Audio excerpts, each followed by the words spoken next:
I know the name Run DMC, but I don't know. I stepped on stage at Live Aid. But what about cups in a rose? Bitches in my old phone. Guys, come on. No. That's Drake. I Marvin's Room? Come on. Marvin's Room? I'm only here to Exactly. look to ViewMax this. To Jester Max. Jester Max. Yeah, you're ViewMax. So LeeAnn is super old and would love to learn some phrases. Okay. Oh, okay, so you guys were asking me what Jester Maxing meant. Yes. Yes, you were asking me Jester Max. So Jester Maxing is like, you know what clowning is. You're clowning someone, right? I guess. So I know like- what I think clowning is. Okay, what would you think clowning is? Like joking with someone. Yeah, or like you're trying to like one up someone or like say like kind of throw it over their head. Oh, so like, you're making them look like a clown. Yeah, so you're like kind of tricking them. Gotcha. That's like Jester Maxing. I read Jester Maxing. Can I tell you that I heard Jester Maxing? Oh, sure, thank you. No, I'm good, thank you. I heard Jester Maxing. This is my brain, by the way, and I hope that other people can understand that this is a normal brain. I'm not a fucking lunatic. But I kind of feel like I was in the first generation of Jester Maxes. Okay. Where I remember Rogan telling me I couldn't run a marathon, and it was like you just fuck around to fuck around. That's Jester for Maxing. podcast sake. And when I watched, it's based on Logan Paul telling Tom Brady he's a better athlete than Tom Brady. And so were you the Jester Max victim? No, I was Jester Maxing. Back in the day, I'd be like, I could run a marathon with no training, and not knowing if I could or I couldn't, but it was a good conversation piece, and in a weird way, it was a way to get the comments up, and you get views, and people are like, fuck that guy, he's out of his mind, and then I ran the marathon, and everyone's like, well, shit. Yeah. And then I was like, fuck it, I can Jester Max again. I can bench 325 pounds. And then I did, but it's a fun tool in podcasting. Yeah, truly. And it goes over a lot of people's head, and then it's like, oh, it turns into content. And then you're just Jester Maxing forever. Like right now, if I don't know how you could Jester Max LeeAnn. Yeah, how could you Jester I'm Max too again? literal. I'd She's be like, so okay. fucking literal. Really?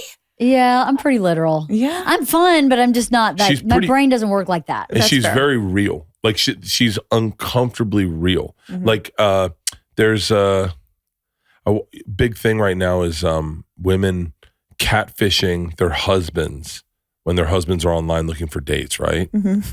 And so like I saw one today. Father of 5, my husband for 10 years. I'm catfishing him at a Starbucks. He thought he was going on a date.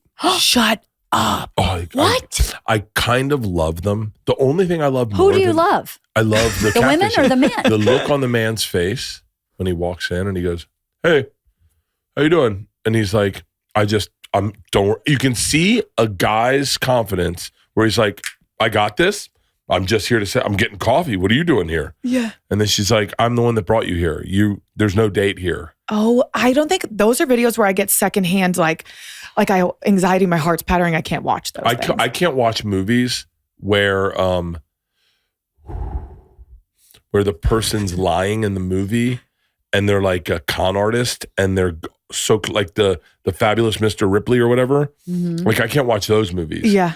I love more than anything when young ladies get hate comments and post the people who posted them. That's my favorite thing Oh, to yeah. do. I love that Oh my too. gosh. Because why? I know. And they always delete their accounts when I post them. It's the Wait, best you do thing. it? I do it all the time. Yeah. And I've then never seen yours. I'll post I'll just post their picture and I'll like write a really nice message about them. And then they delete their Instagram accounts or they're like, go private. It's the best thing in the world.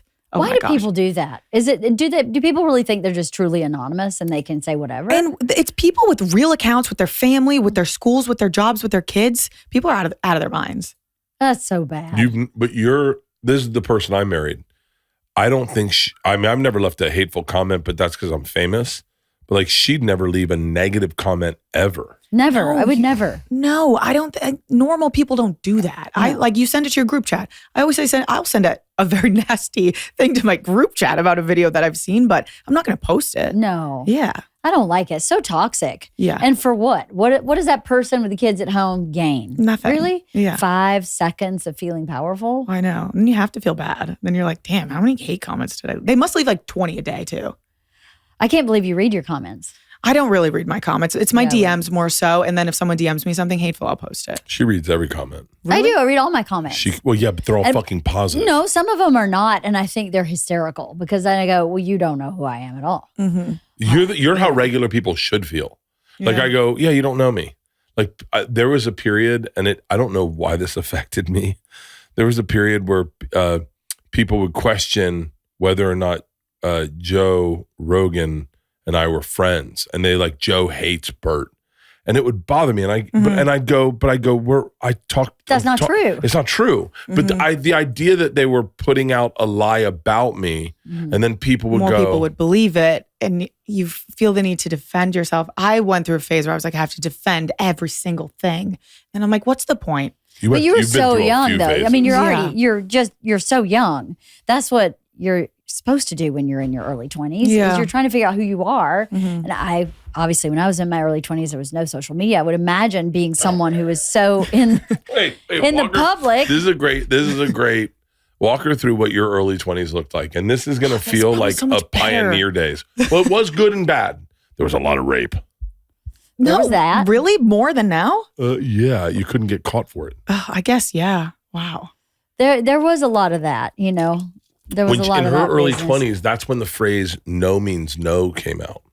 Because there was a period where when I was a freshman in college, that was when "no means no" was like the big thing. Wow. That's when people finally were like, rape is bad?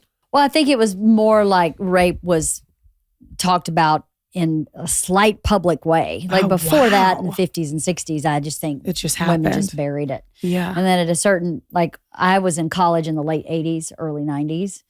And that is when No Means No came out. And I mean, I know I was date raped in college. I know several women who were. And everybody handled it differently, right? But at least we knew each other existed, you know? So I was in a sorority and I knew the sorority girls that it had happened to because we talked about it. I mean, we talked about it in a very kind of like, not superficial, but not a deep, let's get into it way, but it was just like, you know, if like you know, an unspoken little sisterhood, I guess. That's no, horrible. it's not a sisterhood. It was like, I understand I understand what's happening here. Yeah.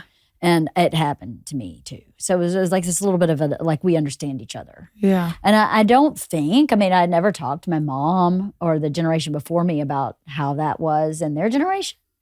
But I know in mine, it was like the first time I think that people were like, hey, this is bad. This shouldn't be happening. And then, you know, of course, everything happened privately. If we did something bad, we took a photograph with a camera and then took the film to get it developed.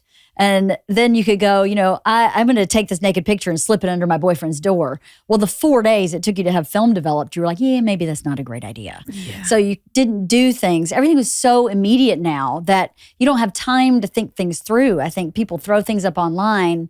I would kill myself if I was in high school in today's day and age. I don't think I could handle it. Yeah. Like I would kill myself because I almost did back then and there was barely social media. Like for me, no one was posting on it every single day.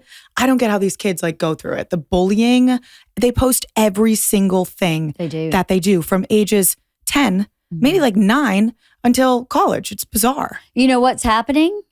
This sounds really superficial, but I actually think this is a big deal. Kids are not dancing anymore. No dancing. No dance. You go to the prom and they stand there because someone's going to film them.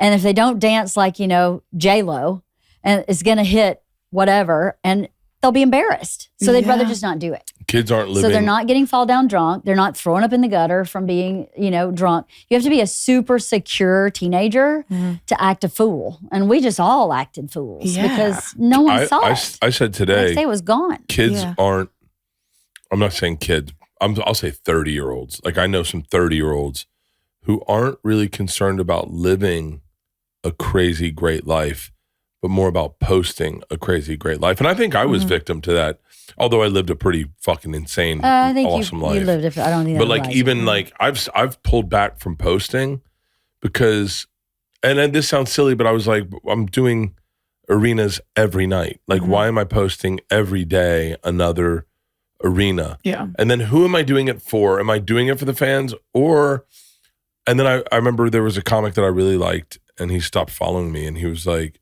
it just makes me feel like shit to look at your account. And a lot of people were like, well, then fuck that guy. But then also I really like that guy. And I was like, well, if what am I doing? Like, and I never look at what people post and it makes me feel bad. I, if anything, get inspired. But like, so I've stopped posting a lot of stuff because I was like, I don't really give a fuck. And I will say, you forget how just the trickle down of it, like our dog passed away instantly. Like, I mean, just on a Sunday, very suddenly. And I posted about her passing. And then both of my daughters had to deal with people they don't know approaching them and go, I'm sorry to hear about your dog. And now, by the way, they're really upset about the dog also, but they don't want to deal with it.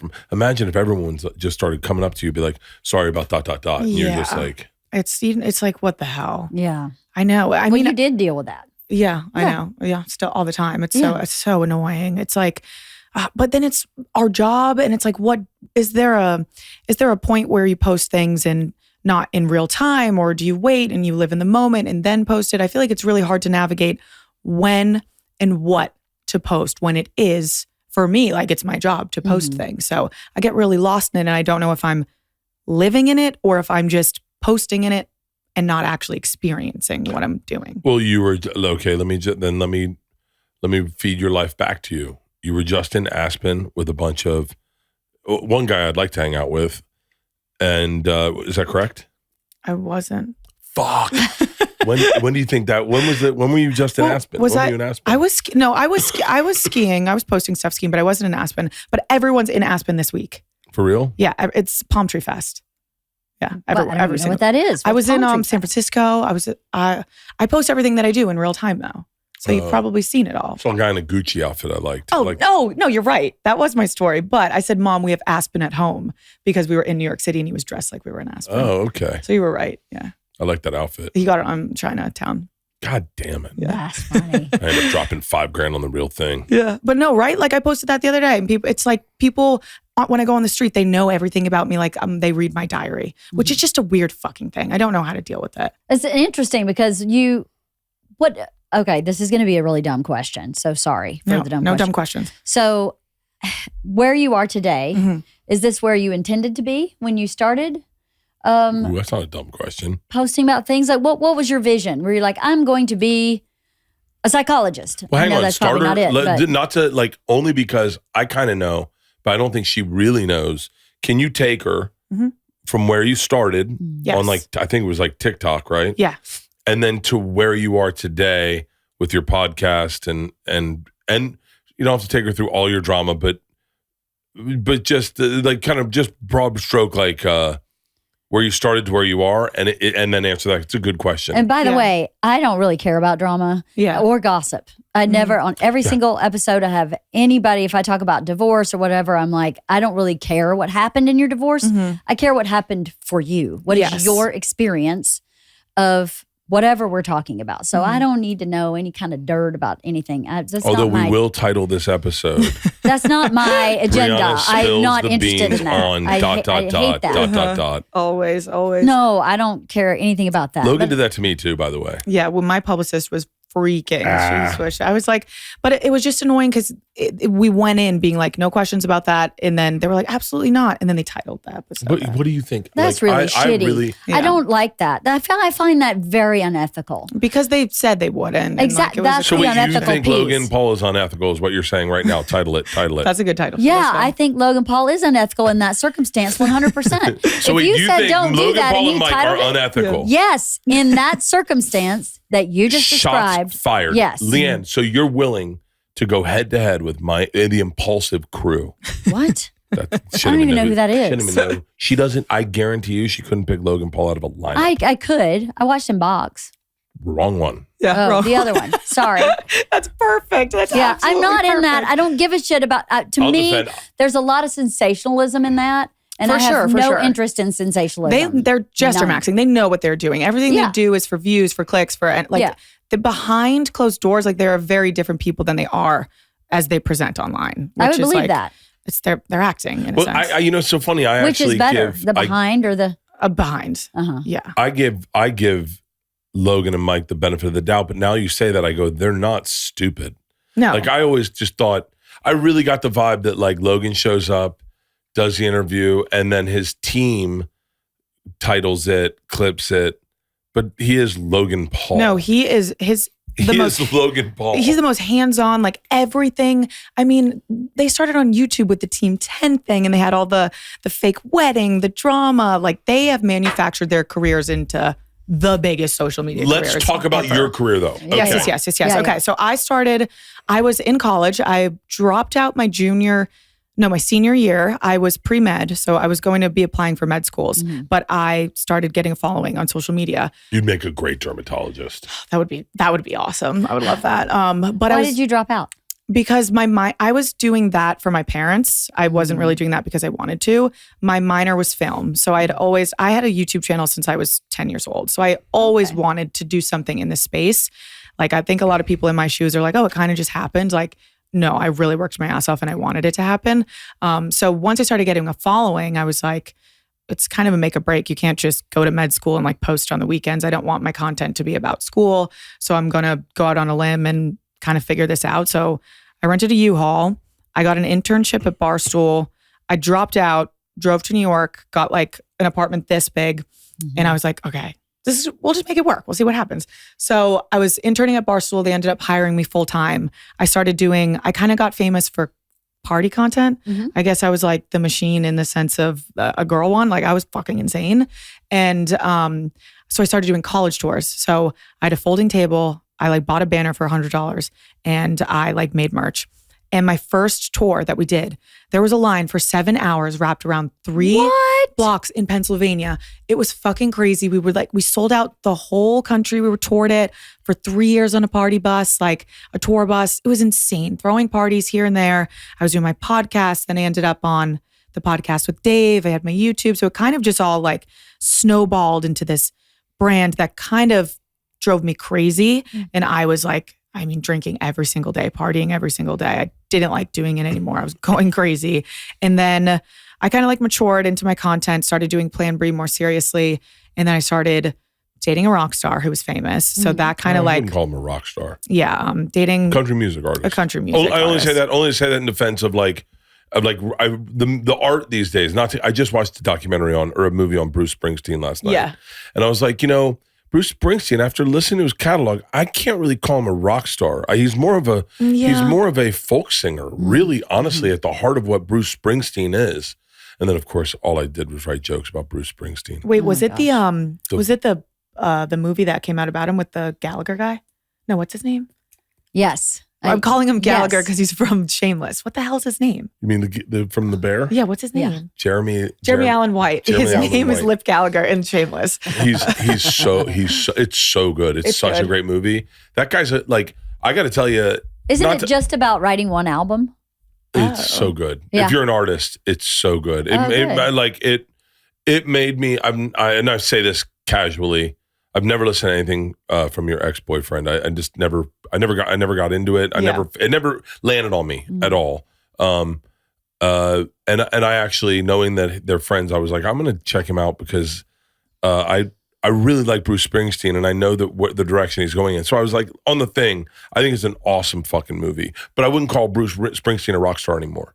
I'm going to call him rock stars, like fucking, they wear tight leather jeans. They're leather pants. They're rock stars. Oh, who are they? Aerosmith? Oh, it's Stone Temple Pilots. Scott Weiland was a rock star. He was a rock star. Axl Rose was a rock star. Wow. Like rock stars. And by the way, Kurt Cobain was not a rock star. What was he? Oh, he was a fucking icon.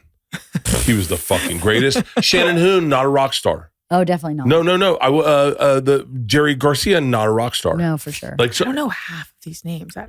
I'm going to fucking throw you through Jerry a wall. Garcia, maybe I know that name. No, I know thinking of the ice Kurt cream. Cobain, probably. I didn't know half any of the Axl Rose.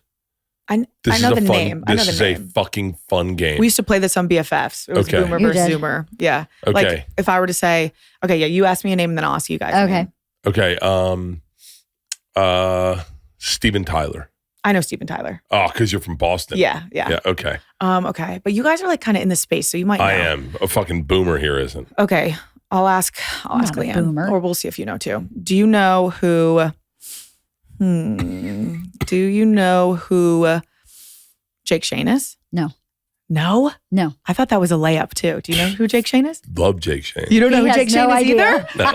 Oh my gosh. Okay. So he is like, in my world, the biggest like podcaster. He's like has his own show coming out on Netflix. Oh, I thought we were talking about music. Oh. No. Sorry. Okay. I could do music too. Wait, who's the one is Dave obsessed with someone's obsessed with like the slinky guy who's like kind of the slinky guy. Ooh, he's slinky like guy. Young Gravy? No, he's like that's a slinky guy. He plays like croons ballads. What are you talking about? It can't be Dave. Josh Groban? Once again, I'm going to get in trouble just for this podcast by not referencing your old guy as a rock star and then now saying that I don't think Dave has musical taste. I can't imagine Dave has musical taste. He likes Taylor Swift, which is like, I can get behind that, and Jimmy Buffett, but I don't know. I can get behind both of those. Never mind. Yeah. I'd like to take back everything I just said about Dave. The only slight on him is he can't run. No, he cannot. He cannot run. LeeAnn, I think he had a stroke. What? I think he had a stroke when you watch him run. Cry at the running. It's like my favorite thing in the world. It's so bad. Oh, you should race him just to like. Why does he have no rhythm? Does he have no rhythm? He runs like his arms don't. Like it looks like they're brand new body parts, and he's trying them out for the first time. Oh my God! How do you grow up and not know somewhat how to run? I know I'm not an excellent runner. And by the way, I'm not even lying. He used to be a semi-good athlete. He's got a beautiful baseball swing. Does he? Really, left-handed, beautiful baseball swing. Oh, I've never seen that. I think all left-handed swings are beautiful. I'm a little bit of a baseball swing whore. Like I follow people who just fucking swing baseball bats. And I oiled a baseball glove today. Did you? Yes. Really? Oh, look what happens when you have a little time off. I know. What is crazy? Wait, Shane Max. Who's this? Jake Shane. Jake Shane. Shane Max. Shane Maxing or Jake Maxing. His podcast just got picked up by Netflix, and now it's exclusively on Netflix. He has like Hailey Bieber just went on. He has Hailey Bieber is Stephen Baldwin's daughter. Yes. Is that blowing your mind? What did you have no think? idea who Stephen Baldwin was. Did you not know that? No. Whose daughter did you think she was? Hailey Baldwin? Yeah, because she was Hailey Baldwin. Yeah, I know. But I mean this, like, it makes me like Justin Bieber so much more that he married Stephen Baldwin's daughter. He kind of like set them up too, like the dad did. Stephen did? Yes. Stephen's, and I mean this, and I think, listen, he's been in some of my favorite movies ever. Yeah. For real. I don't even know. But he's a little off the wall these days. And as a father-in-law, Stephen Baldwin would be a big fucking spoon to swallow. Really? I don't even know. When was the last time you listened to Stephen Baldwin talk? It's about Jesus. I don't think I've ever seen him. Aggressive. Oh, he's like going down that. It's pretty aggressively about sobriety and Jesus, which are all great things. But as a father-in-law, you'd be like, like it makes me go, Justin Bieber loves this fucking woman. Like it's not sometimes when you're a rock star, Justin Bieber's a rock star, right? Pop star. Did you get? Can I ask you? Star. This interview's all over the place. The day I realized I was no longer cool was when I gave two fucks about meeting Drake, and Shane Gillis was shivering. Him and Mark Norman were like, we got passes to Drake's after party. Do you want to go? And I was like, no. And they're like, what do you mean? Talk to LeeAnn. See if LeeAnn will let you go. And I was like, LeeAnn let me go, but I don't want to fucking meet Drake. Like, who gives a fuck to meet Drake? I couldn't even tell you one Drake song. And they're like, it's Drake. It's Drake. It's Drake. And the bus with the boys guys were like, no, do you want to go meet Drake? And I was like, no, I don't give a fuck about Drake. And then even Christian McCaffrey was like, yeah, I'm going to tell him I play for the fucking Oh my God. It's Drake though. Like Drake is fucking Drake. Oh. Like I can't explain it other than Drake is Drake. Like, really, guys? Yeah, really. For real. Gosh, like the problem is this. I wouldn't shake to meet him, but I'd be like, I would be going to the after party. I think the problem is this, and this is going to sound really boomery, even though I'm a Gen X. I heard rap be born. So when Drake shows up, I'm like, yeah, of course, because of Nucleus, because of Curtis Blow, because of Run DMC, because of Fat Boys, because of Heavy D, because of that's who I listen to.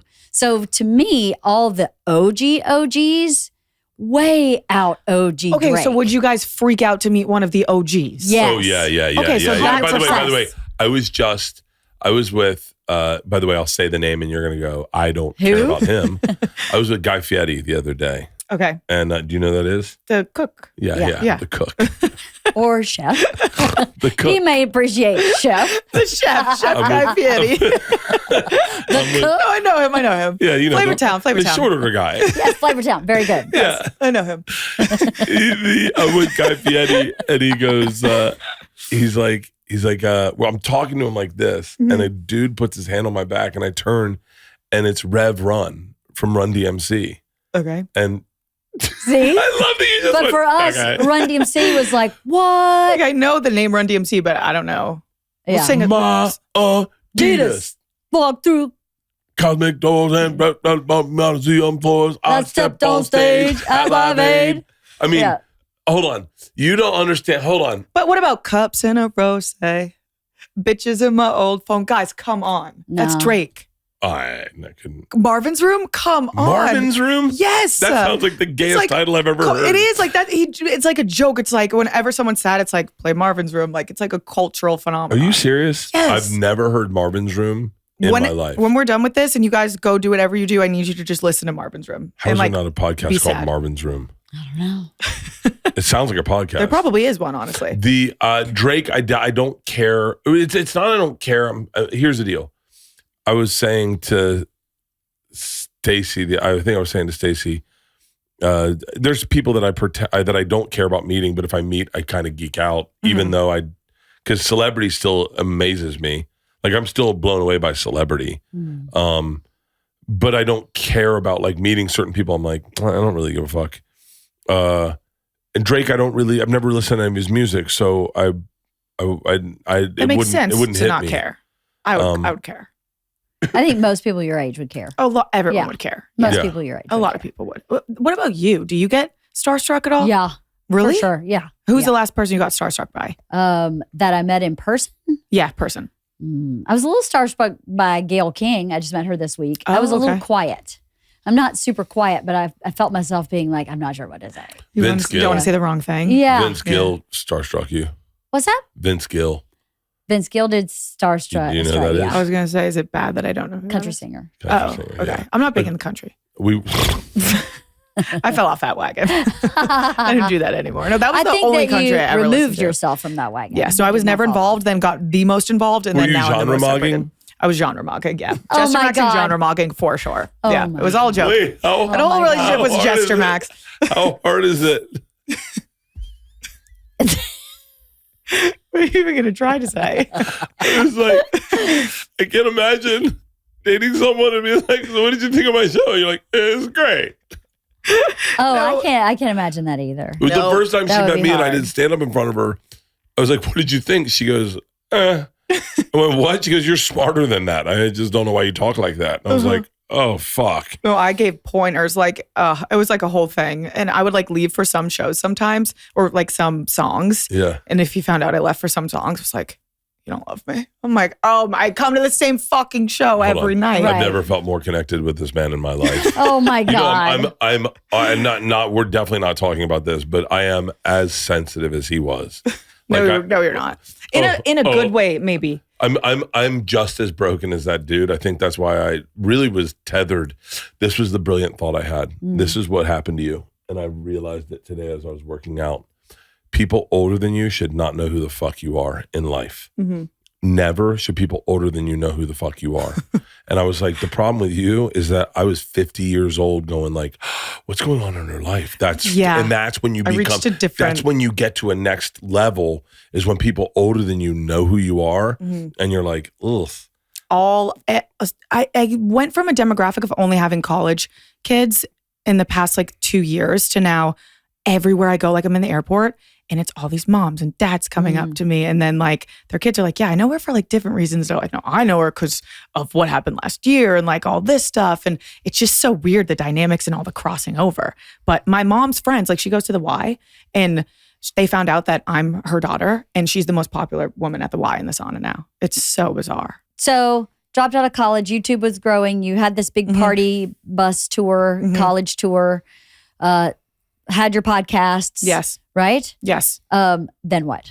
Then like I dated the country guy and it kind of just like put more eyes on me. So then so many people were talking about me all the time. All of this was happening. I was kind of like documenting my life separate from him, like living on the road.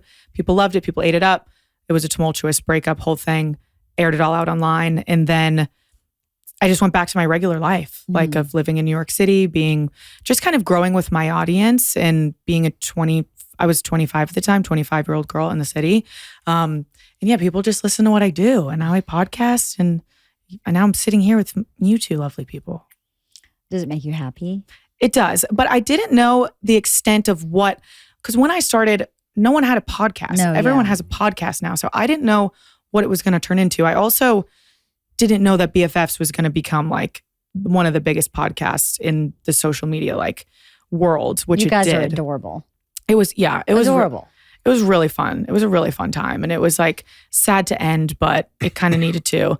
But I didn't know how big that was going to become. And I also thought I was going to stay in this niche world of like having 400,000 followers. And that was like my sweet spot. Everyone was nice. When you're like smaller, everyone loves you. There's not a lot of like outside opinion. There's no one ripping you apart. And that was like my favorite sweet spot. So I didn't think it would get to this extent. I didn't see myself, where I am right now. No. No. But the good thing Dreamed is, of it, I guess. forever, pretty much forever, you can launch whatever you want in this space. It seems like to me, you could start a whole new podcast. If you get married, you could start a podcast about that. As you just said, you can grow with your audience. I think that's really amazing. Yeah. It's crazy to think that you're in a career that didn't exist, that you couldn't dream about really when you were a kid. Yeah, it's bizarre. You're building the airplane while in flight. Like, I mean, it's so bizarre. Like when did podcasts start? Started, I'm guessing around when we were living in the apartment with Isla is the first podcast time I ever heard about podcasting. 2010. So 2010? No, not 2010. Well, we moved to Agnes in 2011. No, when we were living in our old roommate, Matt, our old neighbor, Matt, explained podcasting to me in that apartment. So I'm going to guess 2008 is probably the first time I ever heard about podcasting. I think I did Rogan probably 2008, 9. He's been doing it that long? Oh yeah. What? Well, it wasn't always he used to just get on and live stream and there would be snowflakes. The first time I ever saw his podcast. Live stream on what though? YouTube? What were you on Live Leak? I don't know. I don't know either. MySpace? Chatterbait? Maybe. There's what? There was the first time I ever saw his podcast, Isla was on my computer and saw Tom and Christina, Tom Segura and Christina, his wife, used to come over to our house almost every night to have dinner because they were broke. This seems long like a time fucking ago. Very long time. It doesn't even feel real. They were so poor. Different life. They had one charger they shared. This is how fucking poor they used to be. No. And it was all the way plugged in across the room. And the day Tom realized he got money was the day he could afford to buy like 3 chargers and put them around the room. Oh my gosh. Isn't that funny? But they were so broke that almost every night they came to our house for dinner because they just couldn't afford the food. Holy shit. I mean, yeah, no, we gotta understand. That was real. Neither of them were making any money. No. And our kids were like maybe one in 3. Do you guys feel like you have this whole new life ahead of you now that you don't have kids in the house anymore? No. Or like, what does it feel like? We're dead inside. You we don't have a dog. Is it like, it's over? I'll tell you, it's a really interesting time in life. You do look a little naked. From my POV, you look naked. But hey, I'm here for it. I like you naked. Thank you. I mean, I'm down for that. I don't know. It's a weird time in life. I can't say that I feel like this is the best time of my life. I feel like the best time of my life is when our kids were in elementary school. Oh. Like that time where you could like throw them in the pool and they could play without a parent and they still needed you and they're still cuddly and sweet. Like that time, and we had so many friends that had kids our same kids' age and we just all co-parented and had so much fun. I can't imagine life getting any better than that to me. So going forward, I'm looking at, well, how do I recreate that as an adult without kids? Well, maybe it'll happen when we have grandkids. Oh, but but then you guys like everything with your bodies will hurt. Well, yeah, we'll be Right? a lot older. She's gotten very proactive with everything. LeeAnn is I got to be honest with you, and this is so silly, but when you were going through everything in your life got fucking weird over like a 6-month period. And that's when I think around the time I met you and Josh. Mm-hmm. And I was like, we were at the Super Bowl, and I wanted to tell you, I should just give you my wife's number. So if you ever need someone to talk to, you should talk to her. You don't know her, but LeeAnn's like a great life coach, life therapist, because she gets in front of fucking everything. Yeah. Like if she sees something coming up, she's like aging. We were watching my dad fell, broke his hip, and her dad started moving different. And she goes, I'm weight training. I'm getting a longevity coach. Yeah, I will not be doing that. No. That will not be me. I know I'm 25 years from that. I'm starting today. Yeah. And when Isla was a junior in high school, like her spring quarter junior in high school, I was like, hold on, I got about a year and a half, and then it's just me and him. We need to start like reconnecting in a different way. So I started like I was like, we need to date each other again. Actively dating. Like we need to date each other, which is not the same as a date night. It's like, I'm going to think about what does that look like? Flowers. I'm going to plan a night. I'm going to buy tickets to a concert. I'm going to take her to a nice dinner instead of, well, you want to go to date night? What do you want to go? Tacos? Okay. Yeah. That's a date night. But to have something planned for you like you would at a date, I was like, we're going to start doing that. We're going to start actively planning to do things with our adult friends without our kids starting now. We're going to go see concerts with friends. We're going to start doing that. Started reading books about this time in our life because menopause is a very crazy time in a woman's life. Mm-hmm. And before my generation, I don't think women really talked about it. So I was one of the first women in my group of friends that was going into menopause. And I kept going, what's going on here? Like, I don't know what's happening. I'm not myself. Yeah, I remember my mom like freaking out. You're just bananas. And no one talks about it. Well, when you start going menopause in fucking 20 years, text LeeAnn and she'll give you a regimen that you can do. She does that now. I've done that to all my friends. All her friends. All my friends, I'm like, here's what you do. Everyone needs a You're so lucky. But when my sisters, I can tell you who we were. There was a restaurant on La Brea next to that place that sells Rose ice cream. Do you remember the place? There was a bar called The Cave that was built like a cave. Yes. And we're at an Indian restaurant or a Thai restaurant. Mm-hmm. And I'm with LeeAnn and I'm with both my sisters. The four of us are having lunch or dinner. And LeeAnn's just being LeeAnn. She's taking care of everything, does everything. And then she gets up and my sister Cotty goes, oh, you got to marry her. I said, why? And she goes, she's the best lab partner. And I go, what are you talking about? She goes, do you remember when you did science lab in like freshman year and you'd hope you get paired up with a nerd that would do all the homework for you? I go, yeah. And she goes, that's LeeAnn. She's your lab partner. No, literally. You got the best lab partner. She'll do all the homework. You don't have to do shit. And I was like, I have not bought a house. I've never bought a house. He doesn't know where we bank. We have 5 houses. We have 5 houses. I've never bought one of them. I've never greenlit the purchase. We have a stock option of some company we're going to invest in. I can't pick it out. I couldn't pick the watch I bought this weekend. I needed her to greenlight it. She does every decision. I can't get a dog. We have no dogs and I want a dog. I have to wait until she tells me I can get a dog. So I don't do anything. But it's on the flip side. Like, you don't do anything. I'm you. I need a LeeAnn. Like I need someone to do. There's a Bert and a LeeAnn. In my opinion, every successful relationship has a Bert and a LeeAnn. I agree. When I look at successful relationships, it's like polar opposite in that sense. Mm-hmm. Someone like running the ship and someone making the ship like smile and happy. Fun, right? Yeah. And I'm super fun. I'm not the same kind of fun as he is. Different, yeah. But I like his fun. I like to have fun like he has fun. It makes you kind of like But I would never come up with that fun. No. Like I would never myself go like, let's have a cruise. That's a Bert Kreischer cruise. I would never think like that. No. But then he does it and I go, okay, well, how do we do that? Mm-hmm. So let's figure out how we do that. And then I have the best time ever on the cruise. So I think every successful, what I said this to Isla, I don't know, our daughter Isla is a little more like him in that she's not going to remember to pay a bill. She's not going to remember to like get the mail. Like those kind of like life things is not in her wheelhouse. And I was like, you're dating people like you. You need to date someone like unlike you, I guess. Well, I don't know about unlike you, but someone who likes to get the mail, who likes to do those things that seem boring. But I think we are proof that you can find someone who likes to do the things you think are boring, but is not a boring person. I'm not a boring person I don't think I'm a boring person, but I definitely like doing some of that. She's not a boring person. However, she likes doing boring things. I do. Like she loves, if you said to her, if I said, hey, Sunday, what do you think? We just go up on the top deck and read books all day. She'd be like, I'm in.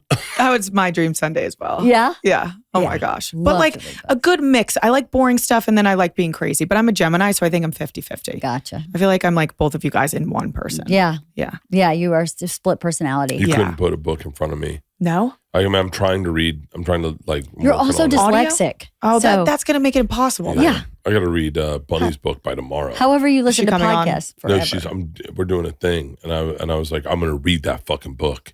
So hopefully, I'm praying to God she doesn't use big words. Well, you can also listen to it. Yeah.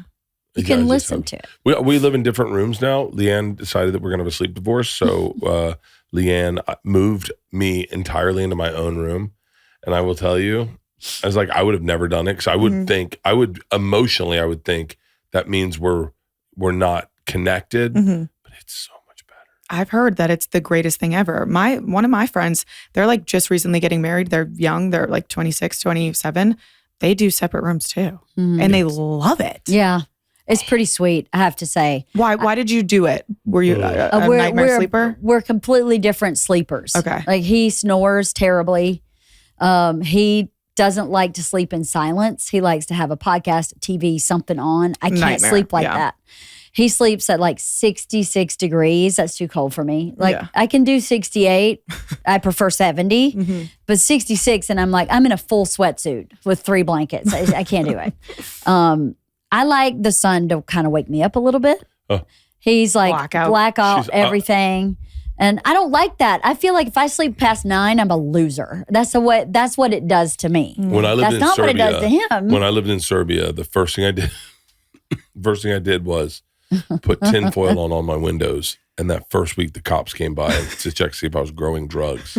Because you just needed it pitch black. And then they came to my room. I didn't speak any Serbian. They barely spoke any English. And they were like, looking for drugs. And I was like, no, there's none. No sleep. And they're like, what do you mean? I go, sleep. I want to sleep. And they were like, and the one cop smiled like, oh, this is fucking genius.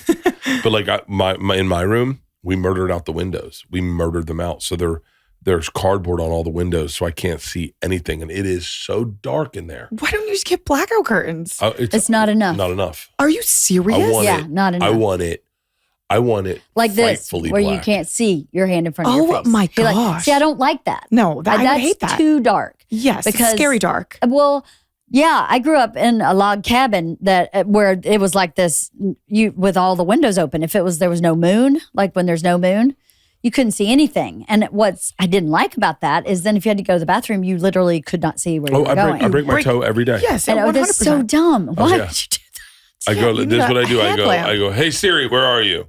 And then my phone kind of lightens up and then I see the ground. Oh my God. It is I love waking up in the morning and going, I wonder what time it is. I hate that. Oh my gosh. I hate it so much. I see we're opposite. Yeah. So I wonder if we're going to do a whole episode about. What day is it? Right? I don't like that. No, that would give me anxiety. Yeah, me too. Where I feel like I'm on my day to start. I love living. I love getting up and getting my day started. I love living. I do. I hit the ground and I'm like, what's today? What are we doing? Where's my coffee? Let's go. Come on. Oh my and then he goes, I hear your little heels click, click, click, click in the hall. And I'm like, oh, heels, she's already up. Heels just dung, dung, dung, she's dung, dung, already dung, up. It's like the principal coming down and you're like, oh my God, I have to wake up. Yes. Are you single? I am single right now. Yes. Do you like it? I love, this is the longest I've been single in my whole entire life. And I feel like I want to be single forever, which is scaring me now because I love it so much. That's really healthy. Yeah. I'll tell you, I think that's very healthy. I'm like, oh my God, I can't even imagine bringing someone into my orbit. But you know what you're doing, in my opinion? What you're doing is you're really refining who you are and what you're like. So when that person shows up, you go, yep, that's it. Yeah. It's very clear. It happened for me. I was single for 7 years in my 20s. And I started dating in my late 20s, like 29. I started dating again. And I dated this guy for a little bit and I go, nope, that's not it. Moving on. And then I dated another guy. Nope, that's not it. Moving on. And then I dated Bert and I went, hold on. This is not, okay, this one, I don't know if this is it, but this is something. Mm-hmm. So let's stay here for a little bit. But I was very, very clear. And I think if I hadn't been single, I wouldn't have been strong enough in who I was, just as who I was. Because I dated this guy when I was in my early 20s who was very successful in his job. He was a little bit older than me. And I was in my 20s. He was probably in his late 30s. And he was like, I want you to move to San Francisco with me. And I had the wherewithal for whatever reason to go, you're so successful that I would be swallowed. You would just be the girlfriend and then the wife and then you'd just be there. Yeah. Yeah. I was like, I don't want that for myself. Mm-hmm. I need to have myself first. You need an identity for you. Yes. Yeah. I think it's very, very, very wise that you're just stay single. Yeah, I've been intentional about it. I literally haven't dated in a year and a half. Mm-hmm. And I'm like, wow, this life is so much easier and better. Everything's on my terms, on my schedule. It's fucking great. Yeah. There's also a thing that I was thinking about this for you today. LeeAnn was like, I got to be honest. LeeAnn was like, can you believe she wants to be on my podcast? Of course. I know. And I was like, how did this happen? Did she call me? Because that's crazy. No, And Christine went, yeah. And I was like, okay. Because if we reached out to her and she's like, okay, I feel kind of weird. But if she reached out to me, then I feel really good. And so today, I was thinking about people in LA. Today I was you. I was like, I want to do a pre-interview with LeeAnn. So I follow you online, so I'm like kind of, and I saw and I saw the beginning of the Logan interview, and then I was like, oh, I'll get LeeAnn up to speed. And today I was thinking, you're doing something at this age that I did at 26, where I was like, you had a year where like a lot of relationships ended, whether it was your podcast or your podcast with Dave. Mm-hmm. It was because BFFs initially was Dave, Josh, and her. Yeah. And then it was her and Josh, and then that ended. And before that, it was with her friend, and that ended. And then she had this big public breakup. And I had this moment at 26 where I said, I'm not a bad person, and I'm not to blame, but there is one constant in all of these relationships that are not working, and that's me. And I was like, I want to make sure that the next relationship I get into, I'm ready for it so that if it's good, I don't fuck it up. And if it's bad, I can identify it. And which is what I think what LeeAnn was talking about. And the next relationship I got into was LeeAnn. Yeah. And I fucked it up. I totally fucked it up. Just a little bit, but we got it all straightened out. Yeah. I think that 26 is a pivotal year. Are you 26 right now? 26 right now. Yeah. I just started stand-up at 26. I think it's a pivotal year. Wow. That was the year I made life decisions when I was 26. I know a lot of friends, for whatever reason, from college age, I didn't graduate from college. I went 4 years and dropped out also. So we could do a new podcast where we bring on people and call it couples therapy. And we just tag team them. No, but honestly, yeah, that's cute. I mean, right? From 21 to 25, I was like, it was tumultuous. Mm-hmm. Some of that was for good and some of it was for bad, right? I had a lot of decisions. I moved to New York. I was lost. I was found. I did great stuff. I did shitty stuff. It was all my, first firing, first love, first breakup, first big move. And all those firsts are so intense.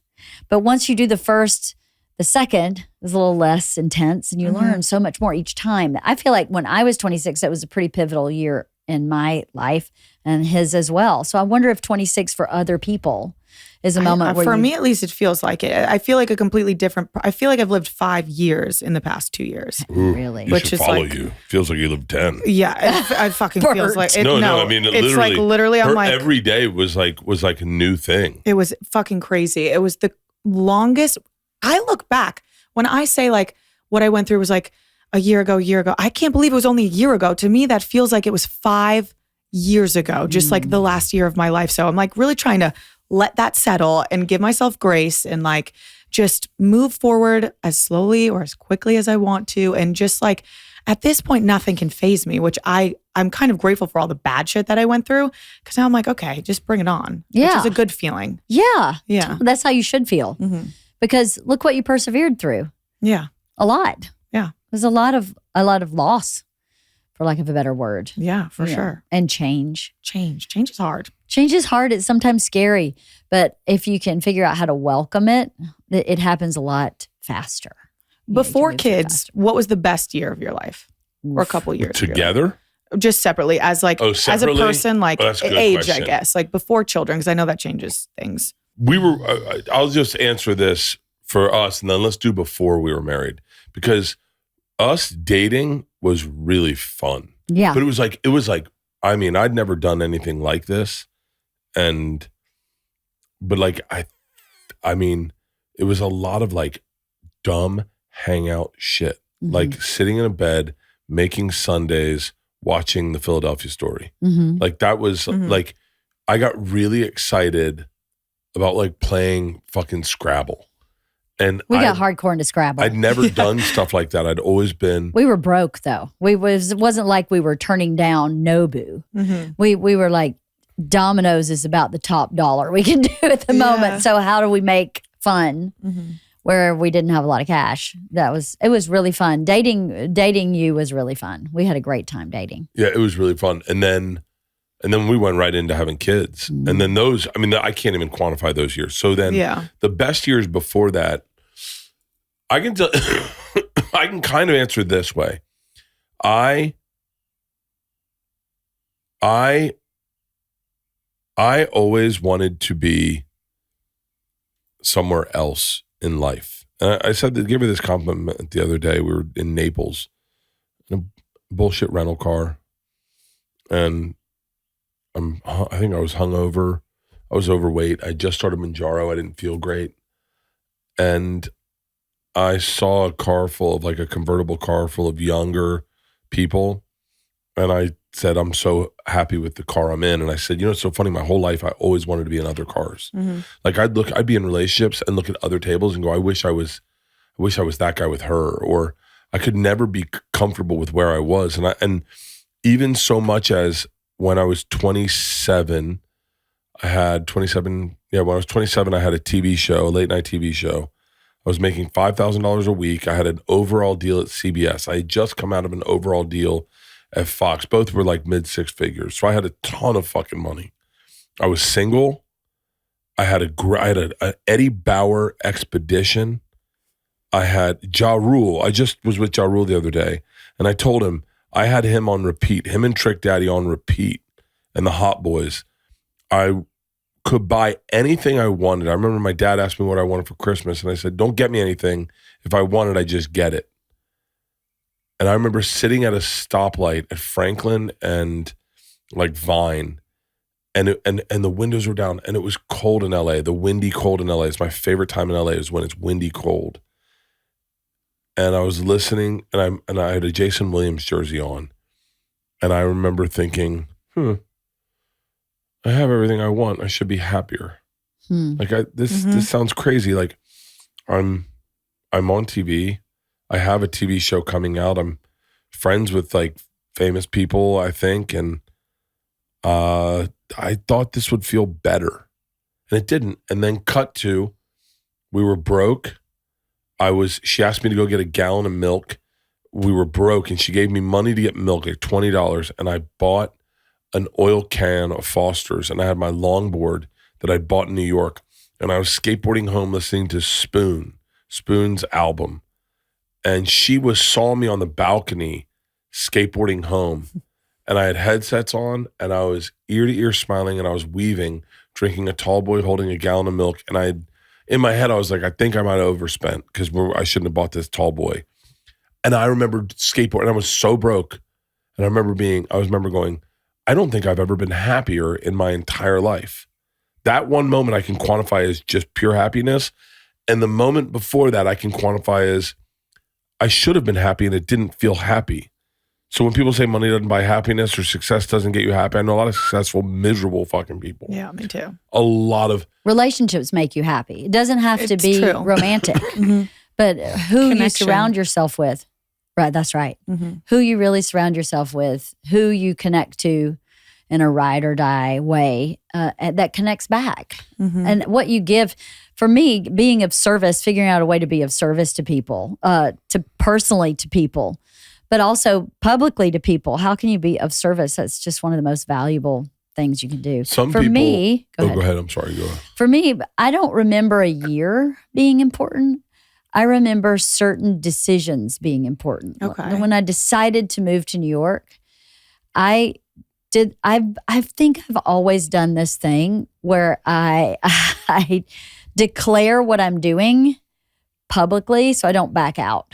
Oh, So I'll be like, I'm moving to New York on this date. And because I declared it, I had no plan, I had no apartment, I had no idea what I was doing, but I had declared that. You said it, so you have to do it. And so I had to do it. And I did that when I moved to LA. I'm moving to LA Easter weekend. And then I went, I don't know anybody in LA. I've never been to LA. Why am I going to LA? I declared it, so I'm doing it. I just did it to myself again a week or so ago, where I'm going to declare this, and then I have to make myself do it. About what?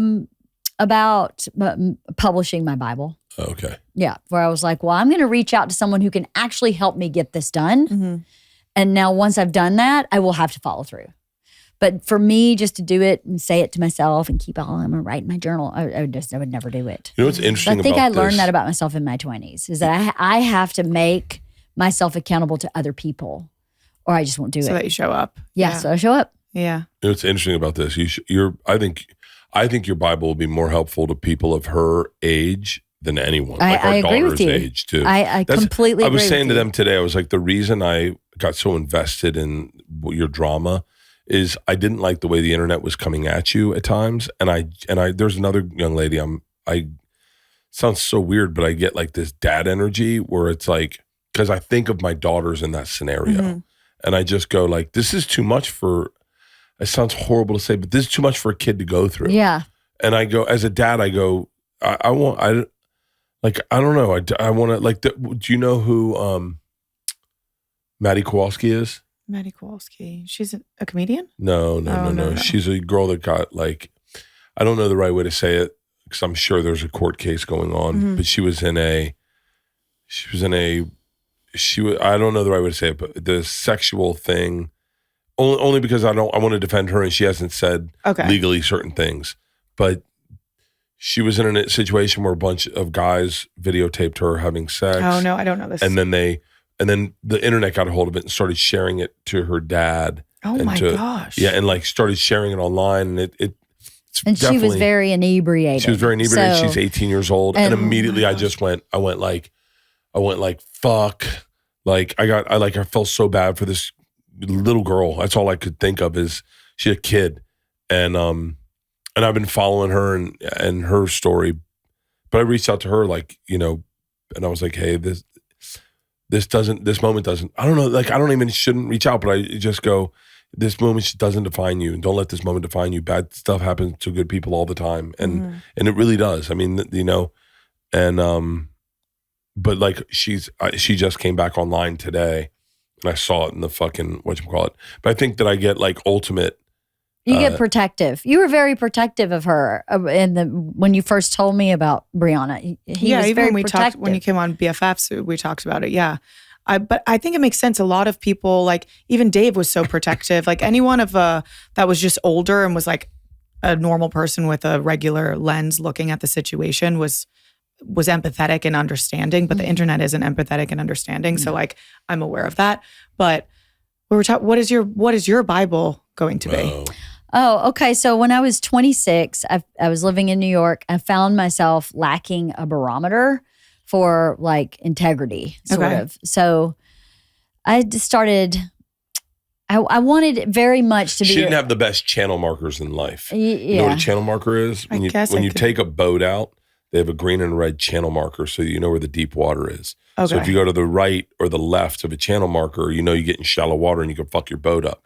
So you always look for channel markers when you go out to ocean. Okay. And in channel markers in life are like, I'm sure Dave's been a channel marker to you. Your parents are channel markers. Mm-hmm. Her channel markers were always a tad bit, they weren't tethered to the ocean floor. Yeah, they may have been a little bit loose. Okay. So I was like, it was very good, very good. So I was like, I need something to keep going back to keep myself on track. Okay. Right. So I grew up with a lot of lies and a lot of like lawlessness. And so So I started, it's not really a journal, but I bought a journal at Barnes & Noble and I started collecting lyrics from songs, something someone said to me, excerpts from books, poetry, parts of a magazine article, anything. I gotta say this, and see if you can pull up the one you have about. I don't have my phone. What's the one you have? Because there was a period where I was embarrassed of my success, and I didn't. I wanted to hide it, and we had just bought a new house, and I wanted to hide that we had a new house. And LeeAnn sent me something from her Bible: not allowing yourself the ability to shine denies those people watching you the ability to shine. What is it? Do you remember it? It's something like. Do you remember who said it? Shrinking yourself for the world does not serve the world. Uh-huh. If you are yourself, you inspire others. If you are greatness and you are yourself, then you're inspiring other people to do the same. So if you shrink, you inspire people to shrink. If you shine, not brag, not ego, just be yourself and be your excellent self, then you inspire others to do the same, which is, I think, an amazing way to live your life so that you don't have any kind of shame, embarrassment, guilt about succeeding, because hopefully that inspires other people to try their best, do their best, be the happiest. Doesn't mean you have a lot of money necessarily. Success means something different for everybody. But shrinking yourself doesn't serve the world. So one of my quotes, that's very poorly, I don't know. She just clipped it and sent it to me, and I read it to the ultimate defeatist, Ari Shaffir, who was like, no, you never shine. You hide yourself or whatever. No, Ari's I don't brain agree is. with that. I don't. We weren't put on this You're bragging. earth to be How damned. dare you mention someone's name? I told him about a story time I was talking to John Mayer, and he goes, didn't need to hear his name. You're bragging. And I was like, no, it's part of the story. It's part of the story, fuckface. Yeah. But I said, I read it to Ari, and Ari goes, I can't argue with that. That's really brilliant. So it's true. He's like, oh, wow, my whole life I just changed. Yeah, right. Well, I didn't write anything in the book. It's just a collection of everything throughout your life, your channel markers. They're all my channel markers. And so for years I've been like, I should publish this to be of service, to say, look at all this wisdom that I've put in this one place for me. It's been really helpful for me my whole life. So if I'm ever off in a ditch somehow, I just pick the book up and start reading through it. And I go, okay, there's my barometer. And then it is a good way for me to help someone else that I care about. To say, oh, you're struggling with this. Someone great said something that will help straighten your head out. I have something for that. I have something for that. A little salve, a little help. And so for years I've been wanting to publish it, and I was overwhelmed with this quotes to the people. It's impossible. And I just casually said it to someone, and they were like, no, I think actually quotes have an exception. There's a very different way to publish something that's already been published. There's a different permission. Because I was wondering, how can you just publish other people's words? I didn't know. I guess quotes, though. But I called someone who could actually help me. Yeah. Who actually set up. Put them in quotes. Yeah, it's like, yeah, right? I didn't write it. My favorite. I did write. I'm not claiming to write it. Yeah. I know who wrote it. Who said, I won an award one time, and it was called Damn the Torpedoes. Have you ever heard of that? No. Damn the Torpedoes? Damn the Torpedoes. So wait. Admiral David Glasgow Farragut. We don't have readers on. It's such a great way to live your life. It's such a, so I'm in Serbia. I get a call and they're like, hey, you won an award. And I was like, what? And like, you won an award. They want to do like a big party and give you this award. And I go, for what? And they're like, you created touring during the pandemic, and then it changed the touring industry globally. So like, you know, no one was going to do anything. You did it, and they want to give you an award for it. I was like, what's the award? And then I called Damn the Torpedoes. And then I was like, that's the dumbest name ever. Yeah. And my cousin, to this day, my cousin Andrew is one of the smartest guys I've ever fucking been around in my life. And he goes, don't ever say, first of all, it's a quote. Yes, That's a quote. It's a quote, and it's a brilliant quote, and it's how you live your life. That's why you're getting this award. And I was like, what? The quote is, damn the torpedoes, full speed ahead. It's a quote uttered by Admiral Farragut during the Civil War, facing a mine-filled channel of torpedoes and the sinking of the thing. He ordered his fleet to charge ahead to secure victory. So the idea is, fuck it. let's go. Literally chills. Oh, LF. damn the Literally torpedoes. chills. Yep. Damn can you imagine? That's so sick. Him just Isn't going, it? damn Yeah. the torpedoes. Sick. Full speed ahead. That is fucking sick. And So that would go in my Bible. Yeah. I would put that in my Bible. Yeah. Yeah. Because that's the way you should look at life. Damn the torpedoes, let's go. That's an awesome award to win too. Damn Yeah. the Torpedoes Award. Come on. It's amazing. But it's like during the pandemic, they had shut down everything. And I called my agent. I was like, fuck this. I'm touring. And he was like, no, you can't. And I was like, we can. And I did 60 cities, 35 cities, 70 shows. We did 2 shows in every city. it was crazy. No one was working and I was out touring. But that's because you said, how about we tour in drive-in movie theaters? And his agent was like, no, it's not possible. Mm-hmm. And then 2 weeks later, his agent was like, actually, EDM music already does shows we'll just hire the same producers, just make it stand up. So they Wow. figured out how to do it. It was a cool time in my life very because cool. every Damn the big torpedoes. comic Yeah, called damn the me and torpedoes. was like, yo, can I do your tour? Can I do what you're doing? And by the way, none of them ever had to do this. That's the way that like, what's cool about comedy is like the biggest names reached out and they were like, I'd love to do some shows. Do you mind if I take your business model? I was like, absolutely. Please, please, please. And then some people said they created it. Who said it? Edited out. What inspires you? What keeps you on the path? Since Well, you- a lot, LeeAnn. Not you. Sorry. By the way, this is an aggressive look. It's yeah. I might even really You amp might it just up. lean into it. You don't have need lean to. into It's it. just pretty It's already aggressive. there. Yeah. Or aggressive is enough. What inspires me? I think my family really, really inspires me. I come from like really much like nothing. My parents have no idea what I was doing. My dad's a mechanic. My mom was a bus driver. Like them seeing me succeed in the sense of I was successful when I was making 60 grand and moved to New York by myself. Like that, to see their smiles and give them things back or give them experiences and for them to feel like their daughter became something better than what they gave me is just the best thing in the world. I think they inspire me a lot. My friends, it's really my family. I'm from Boston, so that's like all that matters to me, really. Where is in my Boston? family. I just That's got familiar with awesome. Boston. Really? I grew up in South Boston, in the city. South Boston. Southie, until I was 12, and then I moved to the suburbs of Rockland, South Shore. Okay. Yeah, I would not have guessed you're Southeast. from Boston. Southeast Yeah. changed so much. so much. I Yeah. was just in there and I was like, this doesn't look that tough. No, And they're like, well, it isn't now. no. My parents grew up in the projects in Southie, and they will never let you like forget it. It was a different world back then. My dad had a bar in the projects called the Irish Whisper, and like they just slang coke out of the back of it. Like he was a coke dealer. It was crazy. People would come with guns. My uncle was a cop, so it was like this whole thing. Oh my gosh, the stories they like finally are telling me. I'm like, I want to do a podcast with them. You should. About it, but no, their life was it's just so different. Southie is not like that at all anymore. No, and I trained myself to get rid of my accent too, because I used to have my parents sound like fucking crazy. Wait, what's I couldn't even place your accent. I don't think I couldn't really either. have one. I would never have guessed you're from Boston. I think I have some words where it's like, okay, maybe she's like how would you say the drink that with tequila in it that you get at a Mexican restaurant? Margarita?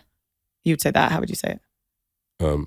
A margarita? Oh, shut up. Like I say margarita. Margarita. Like margarita. So like Margarita. words like that, people are like, wait, what? Why do you have a speech impediment? And it's like my Boston accent kind of coming a little out. bit. Yeah. You know, you're. I have an accent. Clearly, mine is a lot better than it was when I was little. But the way you talk affects the musculature of your whole mouth. So to be able to rewire how you talk as much as you have is really not a small feat. Yeah, I don't know pretty why I tough. did it. Well, when I went to college, people would really make fun of me for some reason. They were like, the Boston accent, and I do it too. You associate it with being stupid. Yeah, no, You yeah. really do. And No, yeah. like I would be like my parents Or like angry. or stupid or uneducated, and like I hate that it's like that because some of my family is like the smartest people ever, but they have the strongest Boston accent, so people just think they're like white trash idiots, and I'm like, oh, I can't have that on top. I just have to get rid of the accent. I don't know what you're talking about. Being from rural Georgia. Well, yeah, that right? Appalachia. My dad's accent is so thick. Her dad's accent was hard for people at NASCAR to understand. Yeah. Really? Oh yeah, my gosh. it's thick. And I used to talk like that when I was a child, and then as I got older, She it got does. less If we go to her lake house, It comes back. When I go home, I'm fully Boston. Right back into it, right? I'm right back into it. Do you miss anything about Boston? Honestly, I mean, I miss my friends. None of my hometown friends ever left home, which like I knew when I left for college, I just never came back. And I kind of knew my friends were always just gonna, there's nothing wrong with it, just grow up in hometown and never really move out. So I kind of miss that, I don't know, the comfortable of not knowing what else is out there and like kind of wishing and hoping, but just being in a small hometown and that's all you know. I don't know. Now I feel like you get to a certain level and you're like, what's next? How do I make more? Am I successful? How do I get more successful? You look at the bigger boat. So I don't know. I kind of miss just being naive in that sense. Ooh. I feel like that. Well, it seems to me like you have a lot of drive. So anything you did, you'd be really driven. You know, if you decided to be a doctor, you would be very driven. Yeah. It seems to me. And drive is something I think that's difficult to have in your hometown, or was for me anyway. For sure. I felt like there was nowhere to place it. You know, even though I left not knowing I would end up as this person, I knew that the small town just didn't have enough. Doesn't serve everyone. To feed my drive. Yeah. So it's just not for everybody. So I actually, for a long time, envied my friends who got married, had kids right away in their 20s, had a job they went to that they, enjoyed, but wasn't, some crazy thing. So many of my friends back home, they're like teachers. They fucking love waking up, going to school, going to the one town bar, and that their like big thing is like a Patriots game once a month, and they love it. Yeah. I'm like, I wish I could just love that and not want everything for myself. Right. Like it's just such a nice happy way to live. It is, right? I'm like, oh my gosh. How great would it be to be one of those people that gets their Stanley Cup, gets your coffee, 5 pumps of caramel, 5 pumps of chocolate, creamer, and then puts whipped cream and then sprinkles on it, puts the cap on, gets in your car, and goes, that's how I start my day. Like I look, as opposed to like, I feel like the life I live in is like, I take my testosterone shot. I mean, I live in like a bullshit life. Like, and I mean that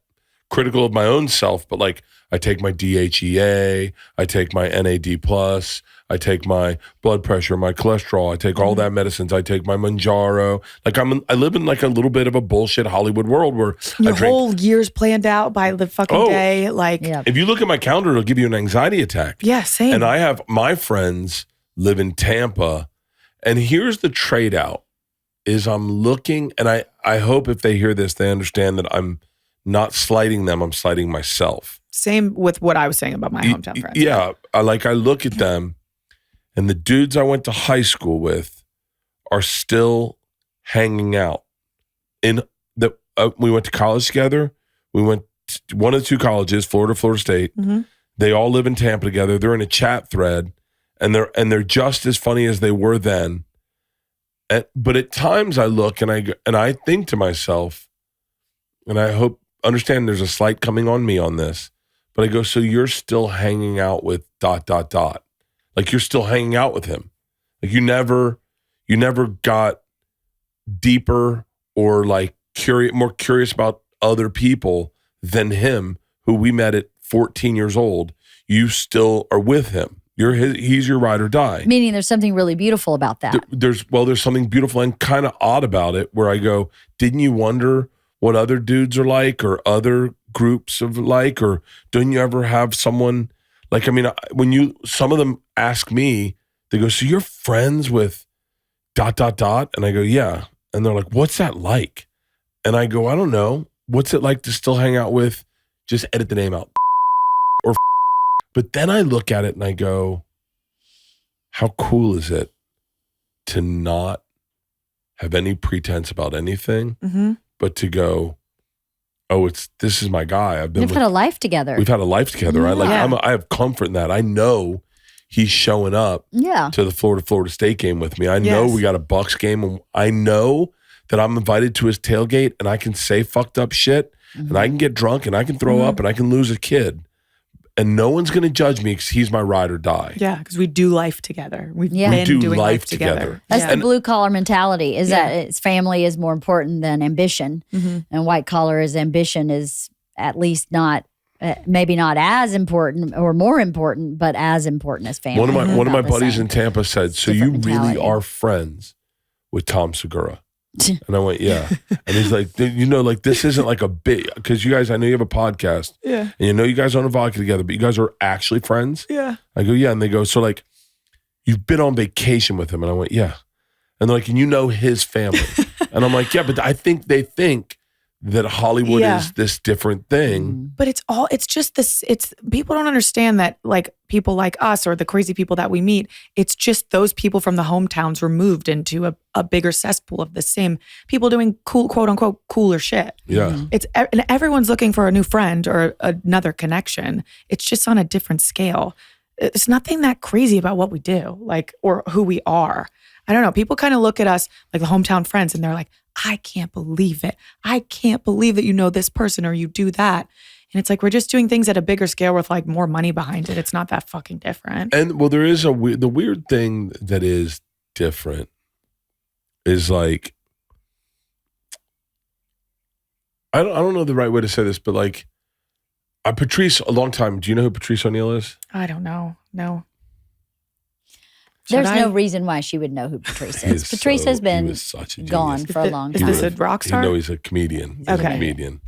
And he's passed away, but he's like one of our, like he's one of the legends in our game. Like Patrice was the guy.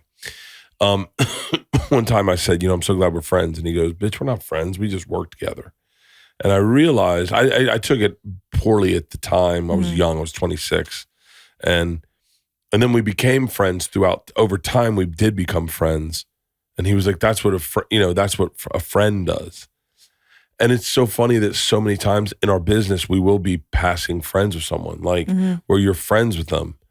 And then you realize, oh, they're not like ride or dies for you. Like if you surpass them, there's jealousy at hand. And then you realize the business sometimes is bigger than the friendship, and my goal has always been to make sure that if I'm friends with someone, their success doesn't fuck with me. Because like I've also been really lucky, so I don't think I think I'm jaded and like I will, So I'm like I don't think anyone. I feel like I'm the most successful person in the world because I didn't expect any of this. So you can't really fuck with my jealousy levels because it's just not there. Like I want everyone to fucking kill it because I think that would just help me. I don't know, it's a little weird. But, there is that thing where there's a keeping tabs on people and how much money did you make? Yeah. Like I watched I don't know if you were part of the Who Flies First Class at Barstool. Yeah. That was crazy. Everyone, and then once you find out and people start asking, well, what did you make for this deal? How many things did you have to post? What's this? What's that? And then it's guns to everyone. The first class list was really funny. I mean, Barstool for me, I'm really jealous. I'm really grateful. There's two things I didn't get involved with that I'm really grateful I never got involved with because it would have fucked me up, but I really genuinely miss that experience. One is Barstool and the other one's the store. Like I wasn't a young store comic. I was an older store comic. And I remember one time saying to Joe, I was like, man, I'm bummed I wasn't like here when I was younger. And he goes, oh, no one would have liked you. And I was like, what? And he was like, you would have, and he's right. I would have gotten involved with drugs. I would have gotten into coke. I would have never had the family I had. I would have been in that. I would have gone to the wrong side of that store. I never would have hung out with the people that cared about the art. I would have been like, the fun shit. The party. You would have hung out with a party. And same thing with Barstool. I would have never excelled. I would have been cool being cool. You would have just broed out. Yeah. And there's got to be a little bit slicker to work to navigate that. What do you want to do that you haven't done yet? I really want to like write and produce a show. Oh yeah? Yeah. Like what kind of show? I don't want to act, no. No, just like want to write a show. Wait, what kind of show? Like a series like a dramedy is like my goal. I would love to do. I mean, I've been saying that forever. I want to do it so bad. Have a few meetings while I'm here in LA about it. But yeah, that's what I've always wanted to do because that was my wanted my major to be screenwriting in college. My dad wouldn't let me, so I made my minor screenwriting and that's what I've always wanted to do. That's the goal. But no acting. I don't think I would be a good actress, to be honest. It's too hard. I don't get how you act and like do it. But I guess As you're good just as I do, you yourself. mean? I guess you're just playing yourself though. Ugh. Yeah. I got one fastball. Yeah, it's like, that's it. But like, I don't even think I could fucking do that. Like just cameras, lines. You could. I mean, I will tell you, I was doing something with Rosario Dawson. And I was getting ready to go shoot a movie. And I was like, oh, I'm so nervous. I hope I can act. And she was like, you act all the time. I was like, what do you mean? She's like, being on a podcast, that's acting. When you host, that's acting. Like it's just, I mean, you could definitely play you. I could, maybe play me, but I don't want it to be about me. That's what I want to do. Wait, do you want to do bad. like a scripted, like completely out of your universe, like time travel? Like, No. Like, okay, Tell Me Lies. Do you guys know what Tell Me Lies is? This is hip stuff. I know what it is, but I haven't watched. No, I don't know It's a show like that. That's where the realm I would want to be in. What is it? It's a show about a girl. It's a college friend group and a relationship, but it's like a depiction of a really, really bad relationship and it's like it weaves all of these friendships together, and it's like 3 seasons, so good, amazing, sad, funny, very relatable, stuff like that. That's what I like. Shows. Because like writing, like I'm working on a book right now, so I would want to like adapt that to a screen, like a novel. Yeah, that's great. Really? Yeah. That's what I've always wanted to do, and this kind of just was the best way to network and get in the rooms that I needed to be to do that stuff. That's amazing. Yeah, I love that. What a great second act for you Yes. at a young age. Yeah, that's really like it's crazy to get famous as fuck, and then to go, oh, just so you know, I haven't done the thing I want to do yet. Yeah. Literally. That's I don't very feel exciting. very fulfilled at all in this job, to be honest. You don't feel very fulfilled? I don't. Or at least recently I don't. It feels very like fickle, and I don't know. I think it's just in the way that I started it was never really meaningful in what I was doing. And I think over the past year and a half, I've kind of been more intentional and meaningful with like the messages and what I'm doing. Feels better. But I don't know. The internet is just a weird place, and it's not it doesn't feel fulfilling to me. It's changed, I think, a lot over the past, especially over the past maybe 3 years. Yeah. I feel like, I feel that way too, where I feel a little bit sometimes, like I never felt like I did my podcast to get views. I did my podcast because I love talking to people. I feel like if I'm learning, whoever's listening is learning. And to me, that's about being of service to people. Mm-hmm. So, But for a while, I feel like, is that translating? Like, I feel like it's happening, but is it translating? Are people really learning from watching? Or are they just voyeurs? I don't know. Hey, do you track your sleep? No, I don't sleep at all, but I need to track my sleep. Oh my God. You don't sleep at all? This is the I greatest don't sleep at all. fitness tracker Why? in the fucking By world. choice? No, I have insomnia so bad. What? Yeah. Are you serious? Yeah. Do you know who else has insomnia? Who? Matt Rife. Oh, really? Yeah, maybe. Sorry, Matt. But yeah, Matt has it bad. I have it bad. Me and Tom made fun of him one time, or me and Dan Soder made fun of him one time, really aggressively. Mm-hmm. So like, Matt Rife has to cancel tour, and he's got health problems. But what does it look like to have insomnia? It sucks so bad. Do you have funny. it when? Obviously not. You never have it. I got No, the it's exact opposite. fucking I got awful. somnia. But what does that look like? What does that So you can mean? there will be periods of my life, like sometimes it's really spiked, sometimes it's like, okay, I've averaged probably like 3 to 4 hours a night. But when it's bad, I will be so exhausted where I hadn't slept. Maybe in 4 days, I sleep 3 to 5 hours over the course of 4 days.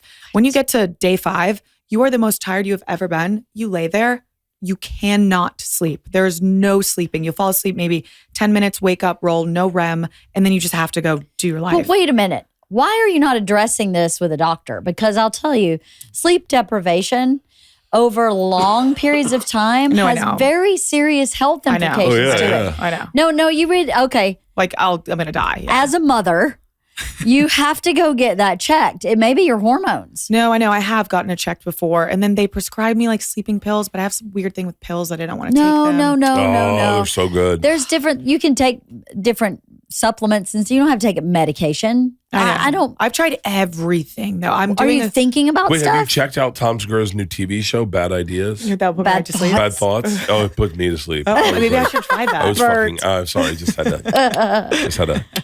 That's troublesome. I know. It's gotten a little bit better. The past like 3 months I've been Better? okay, better. Do you think it has anything to do with what you've been through over the past couple of years that you've lived 5 years into?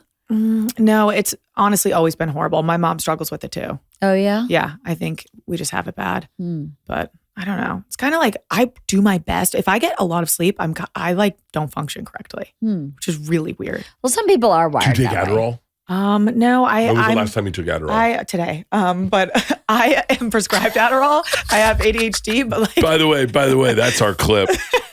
No. Bree's addicted to Adderall. No, I was addicted to Adderall in college, but I only take it when I recorded 4 podcasts today. So I'm like, all right, I have to take my Adderall. 4 podcasts. Yeah. Who else did you do?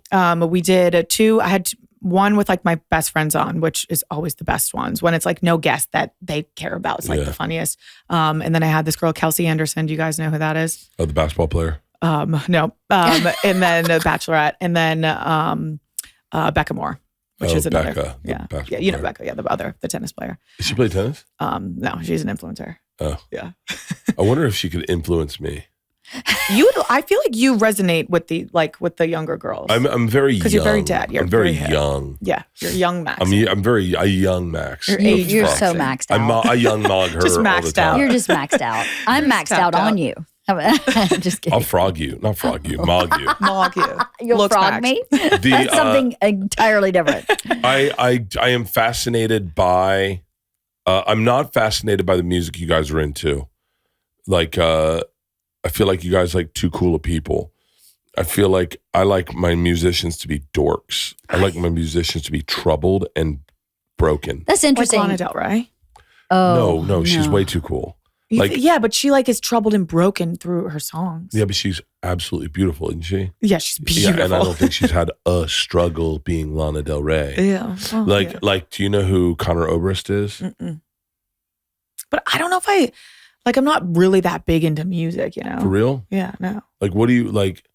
It's so interesting. Hang on. Go ahead. I'm so sorry. I think your generation has a different relationship with music than we did. Yeah. I think you do, because when we would go to a concert, we didn't have a cell phone. They didn't exist. So you were collectively experiencing this music with people who also wanted to experience the music. I feel like now I go to a concert and everyone has their phone out, and it's about the clip you can get of the outfit at Stagecoach as opposed to what's happening at Stagecoach, which is part of the experience.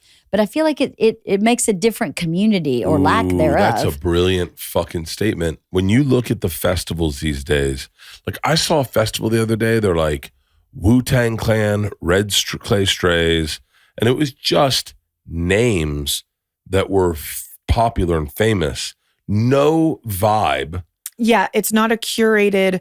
Yeah, I totally agree with that. Like even if you look at the Coachella lineup this year, it makes no fucking sense. Yeah. It just nothing goes together, and it's just like popular. People go because they see the headliners. And people want to outfit Mog. Yeah, they do. They do. They want a fashion Mog. They do. It looks maxing. We're so fucking young. I'm right so now. maxed out. Again, I'm just maxed out. I don't know what you're talking about. Absolutely maxed but out. But it is I'm crazy. maxed out. Is like, I don't think I ever paid attention what I wore to a festival. Never. Like it was like, that's important at these festivals. No, I didn't give a shit. Yeah. I went to Woodstock 94. I looked like a homeless person. Yeah. It was the best music ever. And all we wanted to do was listen. Yeah. And experience music collectively. But there's so many other things going on. Yeah. And it's not about I don't think it's about the collective now. It's about the individual and what they can share and post in that way, which seems so kind of siloed. I just realized I'm going to go see a lot more music.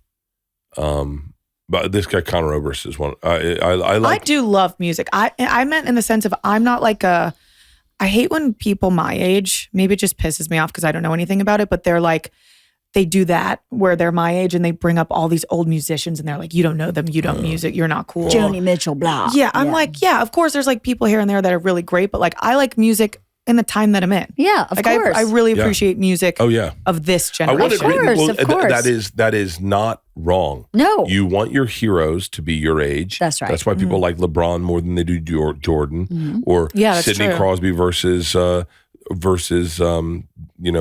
Gretzky.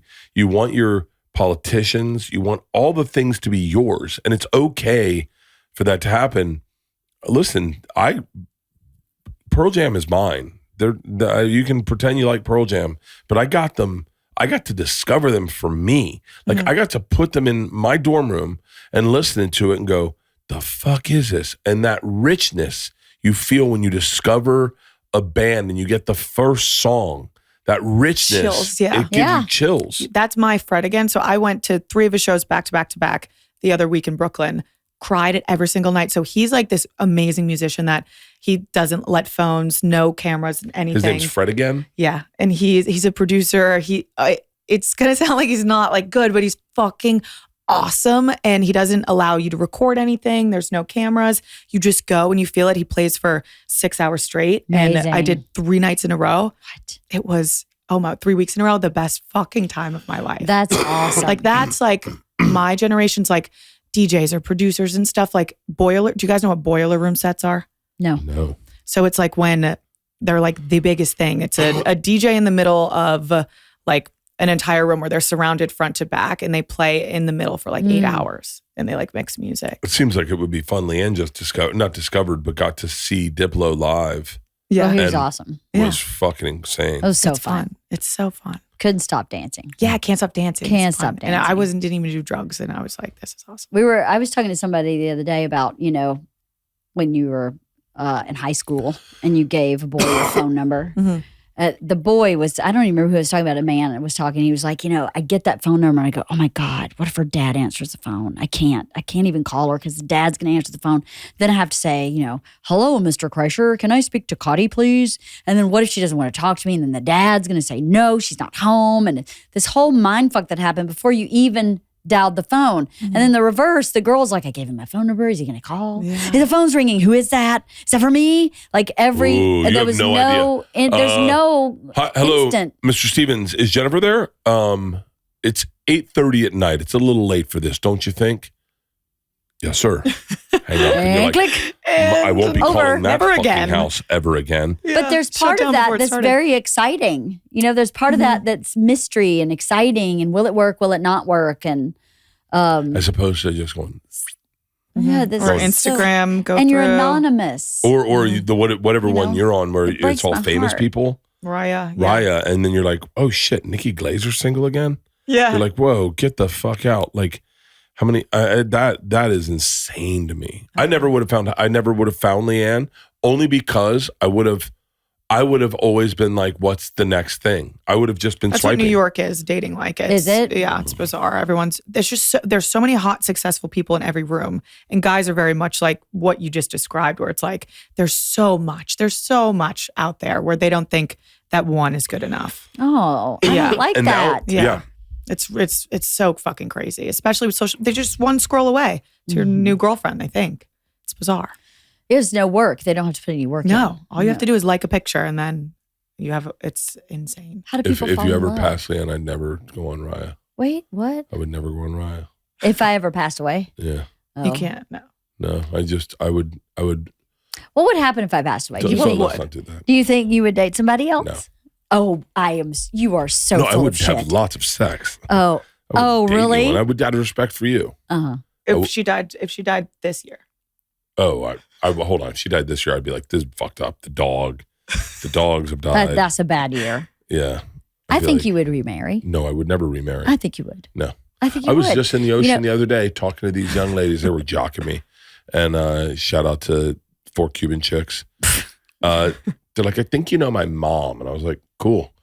And but I was like, I was just talking to them. I forget what I was talking to them about, but the exhaustion of explaining anything like to them, like they didn't understand anything I was talking about. Wait. I didn't say you would marry someone younger.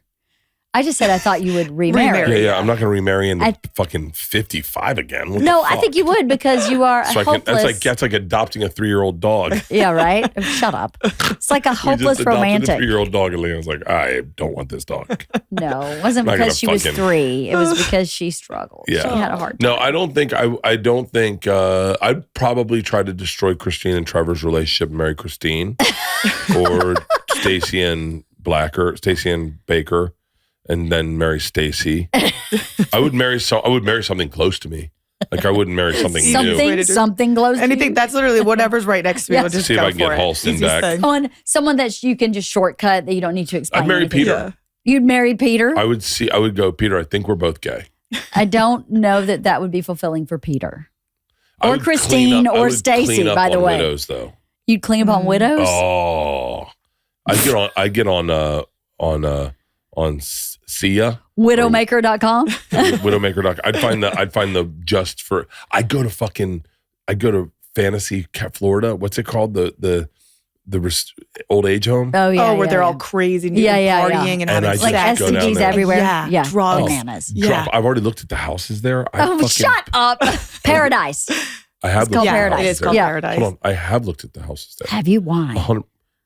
Because I was fascinated by the whole. Are you the planner now? No, stop. I thought I was the planner. Stop. He's long-term planning. Exactly. I looked at the houses there to see what they were. By the way, like $2 million does not buy a crazy house. You have too close to neighbors, in my opinion. Yeah. But I would absolutely, or the one in Nashville that Nate lives in, I'd buy a house there and then just clean up on widows. Just clean up on widows. Yeah, why not? I would be devastated if you died. I'd be so lost that I would. I think you'd bounce back pretty quick. I was going to say, would you remarry? No, let's not talk about this. Why would we even talk about this? I don't think so. I don't think so. You better I've always been a really independent person. I didn't think I'd get married. If you want to be haunted, you get married. I mean, if I want to be haunted. It haunts you every single day. Take that dick out of your mouth, LeeAnn. All the sheets just rip off my bed every night. Just No, I don't think I would. I don't really need to be with another person to be fulfilled. Yeah. I don't need that. Yeah. I want to be here. I would be so independent. I'd live on my bus. Yeah. I would never come. I'd sell all these houses. You'd be independent with Kyle and Dewey. That's pretty independent. I would. Team of 3. I'd give Kyle a raise if you died. And I'd be like, here's a deal. You need to live with me.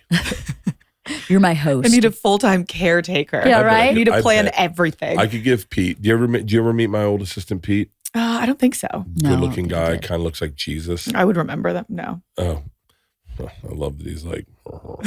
I would give Pete a huge salary and just say, "Live with me." And on the bus? No, in life, everywhere I go, you go. I'm going to give you a fucking $10 million a year. Oh my God! And you just live with me. And he'd be like, "Great." I go, "You can date chicks." What do you think you would do? Really? Do you think you would move in with your sister? I would definitely not. I'm getting rid of that house.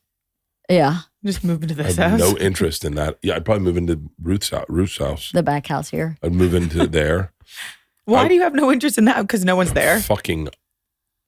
It's just empty. Oh my so you guys are just like sad about it. It's empty now. Like I'm sad about it now. It's a beautiful house, and I want it? actually love the house. But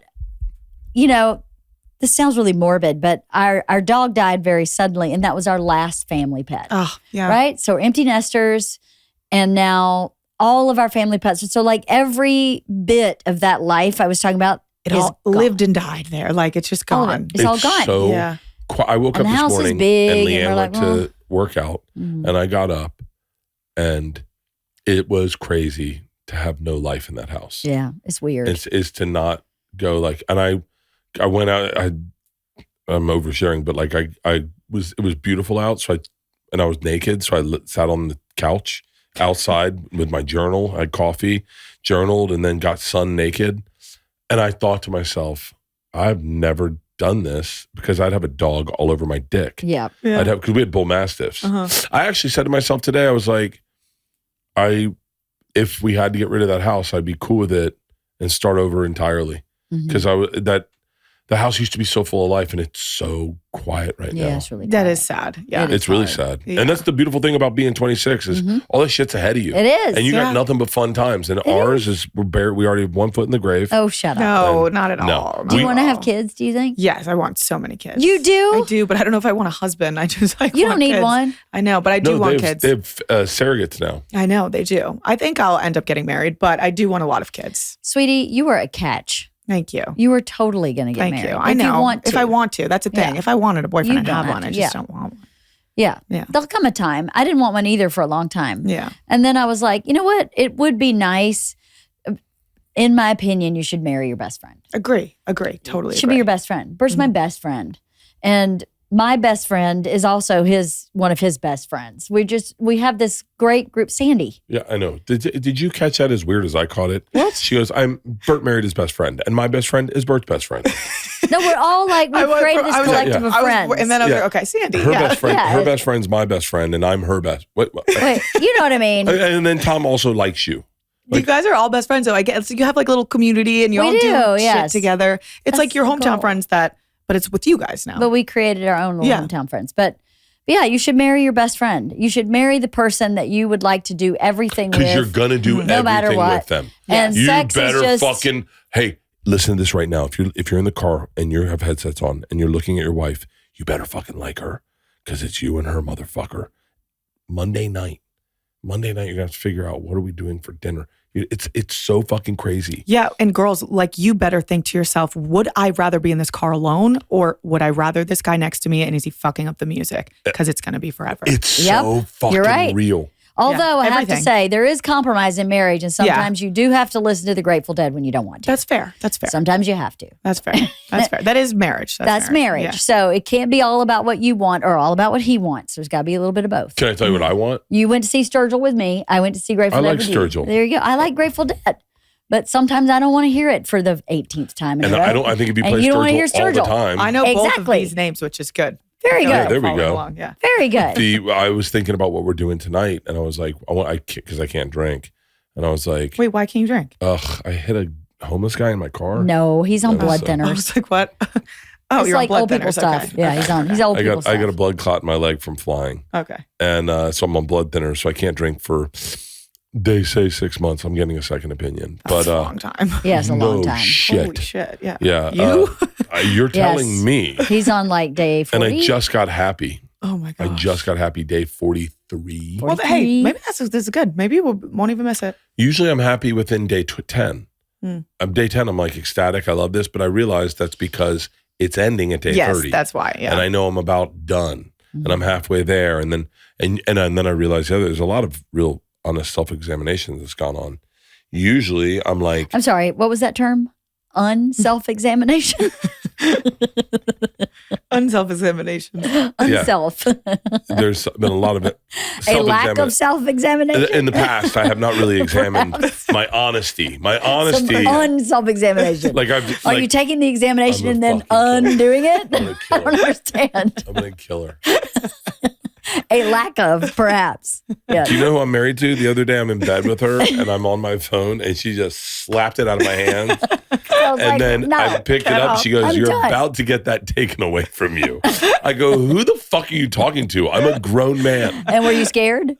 I started laughing so hard. Were you scared? I was about to fight someone for my phone. Were you scared? A little bit scared? A little bit? I've never really been sober. Like when I was 3 months sober, I smoked weed probably 2.5 of those months. Yeah. So I just get off alcohol and then I smoke weed. You pivot. I pivot. And so there's no pivot. I was like, I've done 3 months. And then she was like, "No, you didn't. You smoked weed every day." Yeah. And you were alcohol free for 3 months. Yeah. That alcohol free is Yeah. different than sober. And the alcohol free is awesome for 3 months, but that's not sober. I've been wanting I wanted to get happy before I got back to weed. Mm-hmm. And I was not happy. No. And I've been working a little too hard, but put a pause in that. I've not been happy. I've not smiled. I've been like this, like a little like, huh? What? Yeah. Of course. Yeah. Let's go. And yeah, it's kind of like floating. Yeah. This morning I woke up. A little short, a little testy. Yeah. A little short. A little edgy. A little short with just about everybody. Yeah. Mostly me. No. Definitely with people I don't know. Yes. With everyone. Yeah. I have.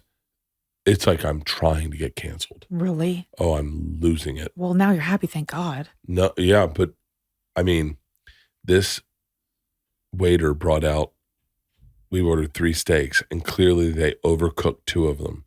And then the one they didn't cook, they took and piecemealed They shuffled them. Shuffled the steaks around. So it's a little bit of raw, a really rare, and a little bit of medium well. And I said to the waiter, it was I go, ridiculous. That's crazy. It was crazy. "Do you think town. I'm a fucking idiot?" Yeah. I go, "Do you think I don't know what the fuck you just did?"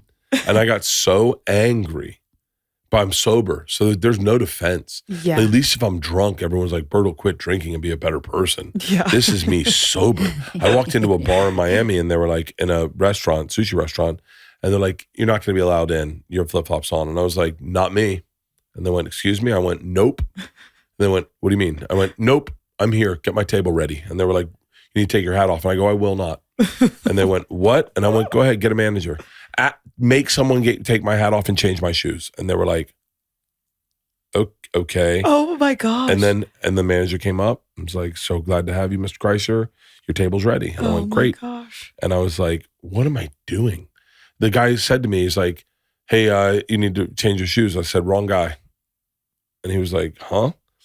But I was invited by the owner of the restaurant to eat there. And he asked me, would you eat here? And I'd love for you to just post something on social media. He didn't tell you to not wear fucking flip-flops. And no one told me anything. Yeah. And I've been working all day and I'm racing to get to his restaurant. By the way, it was fucking crazy good. The name of the restaurant, good. Sexy Fish. It's in Miami. It's newer, right? It's in Miami, so yeah. fucking My friends good. all went there last week. They said it was great. So It was really fucking great. good. It's cool in there too. And if you work very at cool. the reception table, I apologize for my attitude, but I was asshole Bert Kreischer. I mean, Right? and by the way, that is, I mean, not. I walked into a hotel in Philadelphia, and I mean, this woman had the balls to ask for my ID. Exactly, and I'm like, and I mean, if I didn't remove myself from the situation, I would have made a scene. Oh my and gosh. But it's This is all, because of it's all sober, and I'm Yeah. like, and I think when I drink, I have a glaze over my life, like I almost like walk around in a coma, where I'm not like I'm taking pictures, like I'm taking pictures.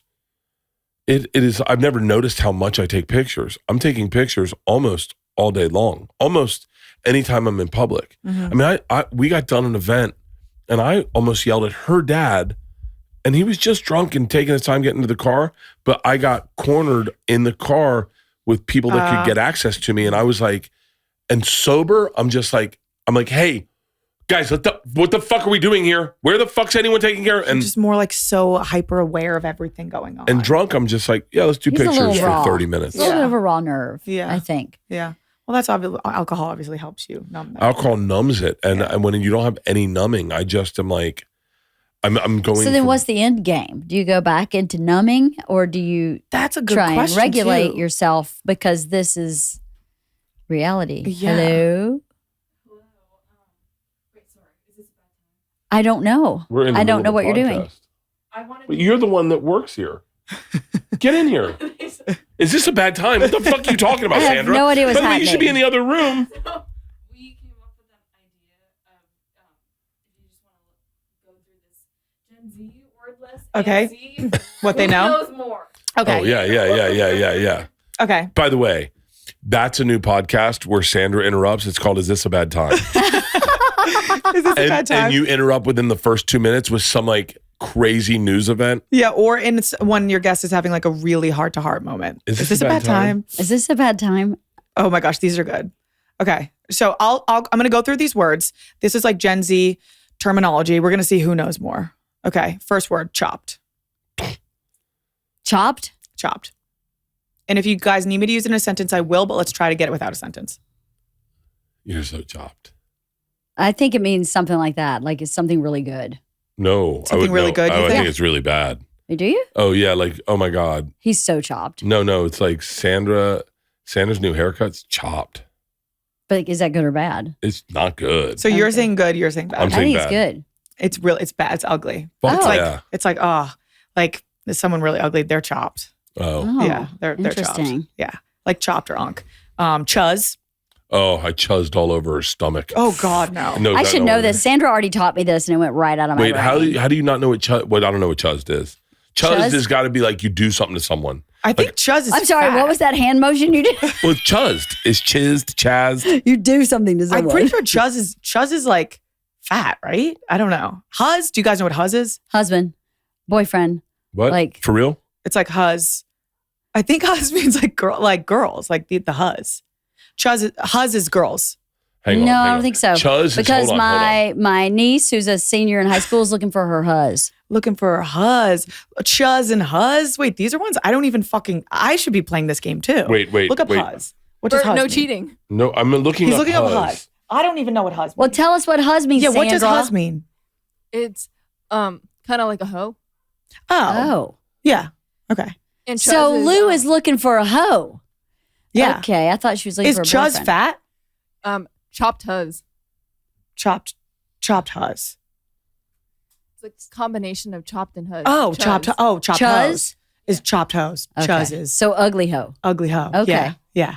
Oh gosh, okay. Okay, aura.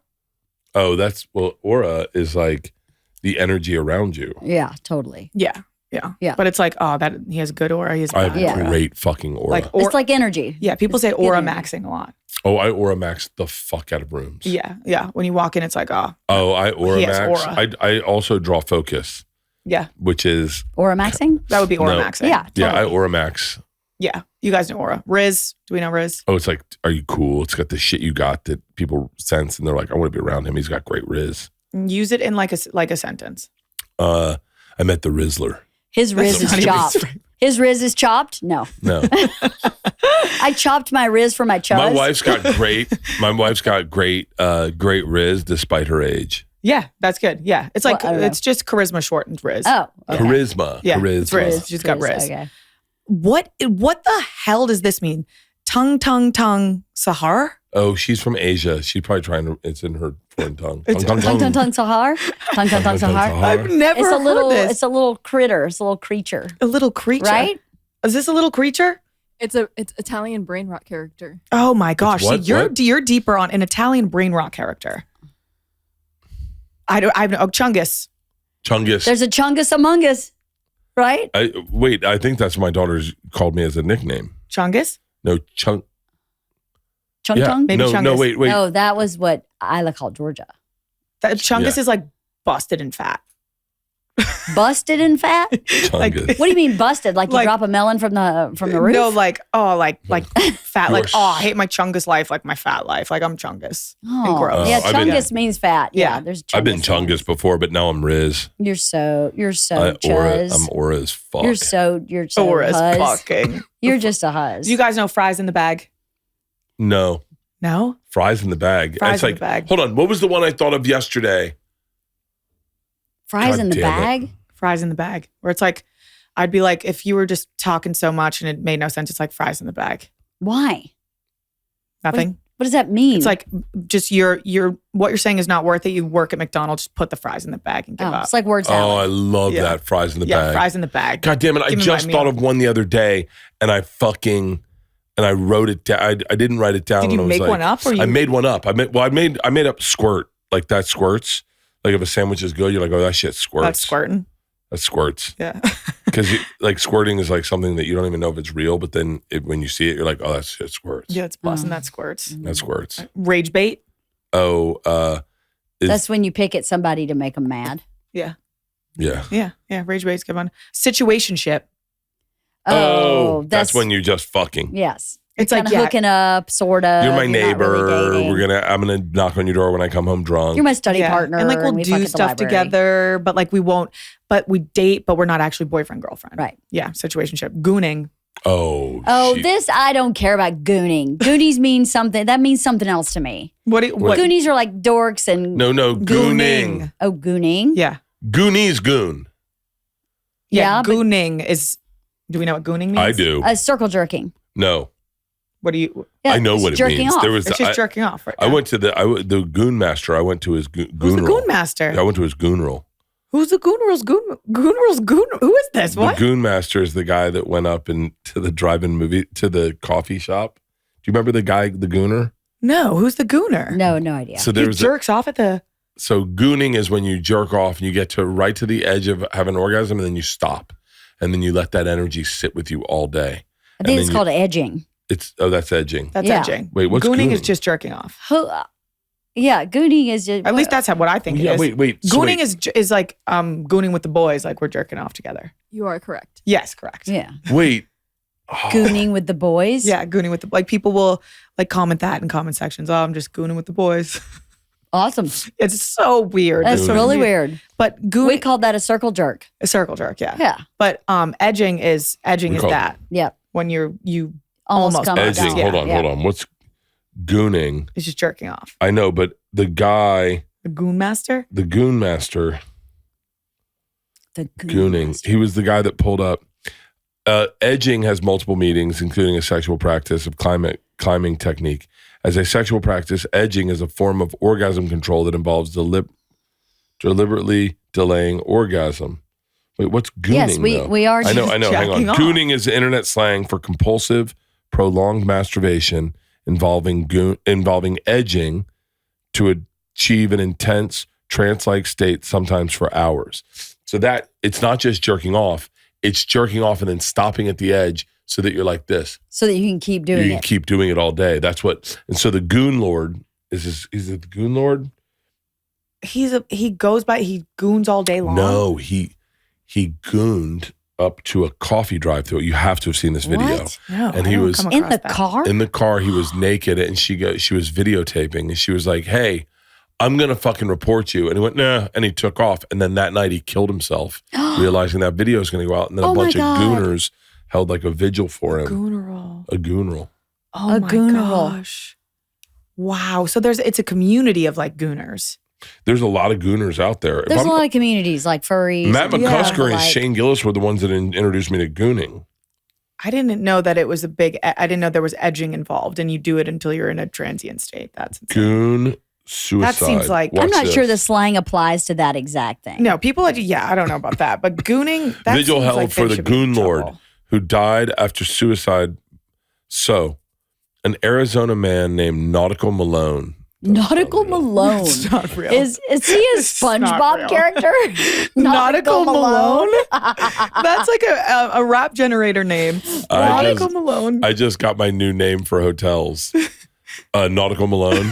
Nautical- I kid you. That's your alias. He went through a Bikini Beans coffee drive-through and later took his own life. A Hold group of- on. Bikini Beans and Bikini Bottom, which is SpongeBob? What are you talking about? No. Bikini Beans coffee drive-through are girls in little bikinis Okay. who Oh, that's do who the was drive-through. gooning. And so he was gooning, Little guy. and then Poor Is there a little picture of him? guy. a video showed Nautical Malone. Yeah. Is that his gamer tag or his real name? I don't have X. Hold on. I guarantee you if I put in Nautical. Oh, wow. That's sad, I guess. It is sad. Yeah. Anybody that kills himself is sad. Yeah, that's very sad. There's so much to live for in life. I feel so Nautical bad for Malone. people who feel that. I know. This is desperate Nautical and Malone. lonely. The video would have blown over. That's what he looks like? Yeah. I expected him to be a dork. He's a handsome Aw, man. He's very Well, handsome. here's him with his fiance. Oh, maybe that's why. Oh, okay. I made a mistake, and I don't think I'll be able to face you and the babies. My Aw. mental has been fucked up. I'm not a monster. Please forgive me. That was his suicide letter. Oh my Oh, God. gosh. We shouldn't know all of this. We shouldn't know all No. this. This is very private. Yeah. Wow. I don't like that. Wow, gooning This went is dark. the bitch that Gooning went up to went my really son's dark. car and record. Oh, wow. Hey, let's get off this topic. Oh, good. Thanks a lot, Sandra. Thanks for the cheat sheet Well, that no, led this us down is a dark him. path. He knows the gooner. He knew Right? it. Yeah, well, I don't know how. I'm sure I saw the video, It but probably- then Shane and Matt are like, I always say that generationally, it's the reason I'd never be able to date someone younger because the whole generational, like your floor plan Mhm. is defined by what made you giggle, Mhm. and Yeah, then Shane and Matt McCusker are just like my cousins. Mhm. All my cousins are the same age as them, and they're all meme sense of humor. Like their sense of humor Yeah. is based on memes Mhm. and And, like, emojis referencing and things. referencing like Yeah. tarps off for Harambe. Yeah. And like I never knew what that was. Harambe, you know who Harambe was? Mm. Harambe was a gorilla that got shot because a baby fell in the Oh. encampment. Yeah, like And then Free they- Harambe, Rip Yeah. Harambe. Yeah, And I so know. my cousins are just like, that's why they're obsessed with Gillis, he has their sense of humor. Mhm. Like He knows all the niche. Yeah, like- all of it. mine was David Spade, Chris Farley, Mike Myers, like that, Bill Murray, Chevy, like that whole generation defined my sense of humor. And so when you're starting at different floor plans, sometimes if you try to put them on top of each other, they just don't fucking mix. Right. And so it's like we have things we do in our family, we've done in our family for fucking 20, probably 15 years. Like if we eat, we'll just go,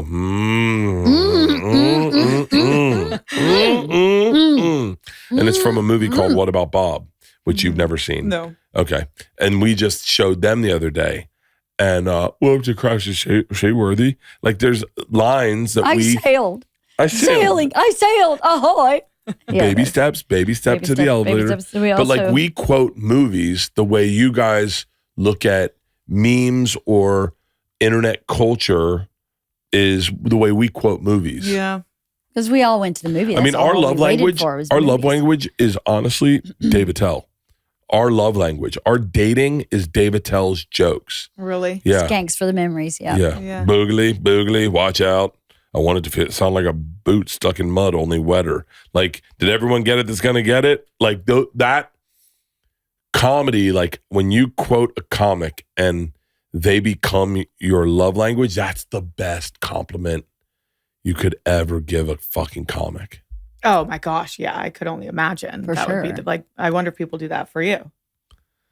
I don't know. I mean, maybe. Ice cream. Comment below if you do. Oh, ice cream. Yeah. It's secret time.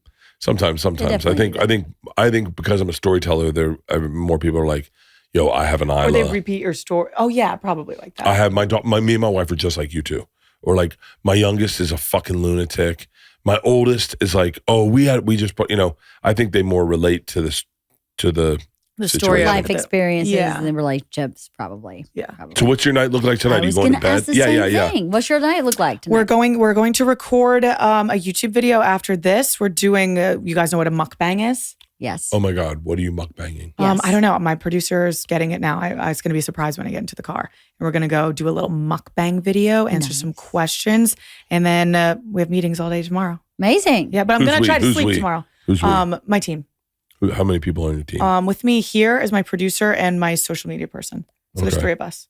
And then mukbang, get a good night's sleep. And then meetings tomorrow. Meetings tomorrow, Amazing. podcasts tomorrow, videos tomorrow, live stream tomorrow.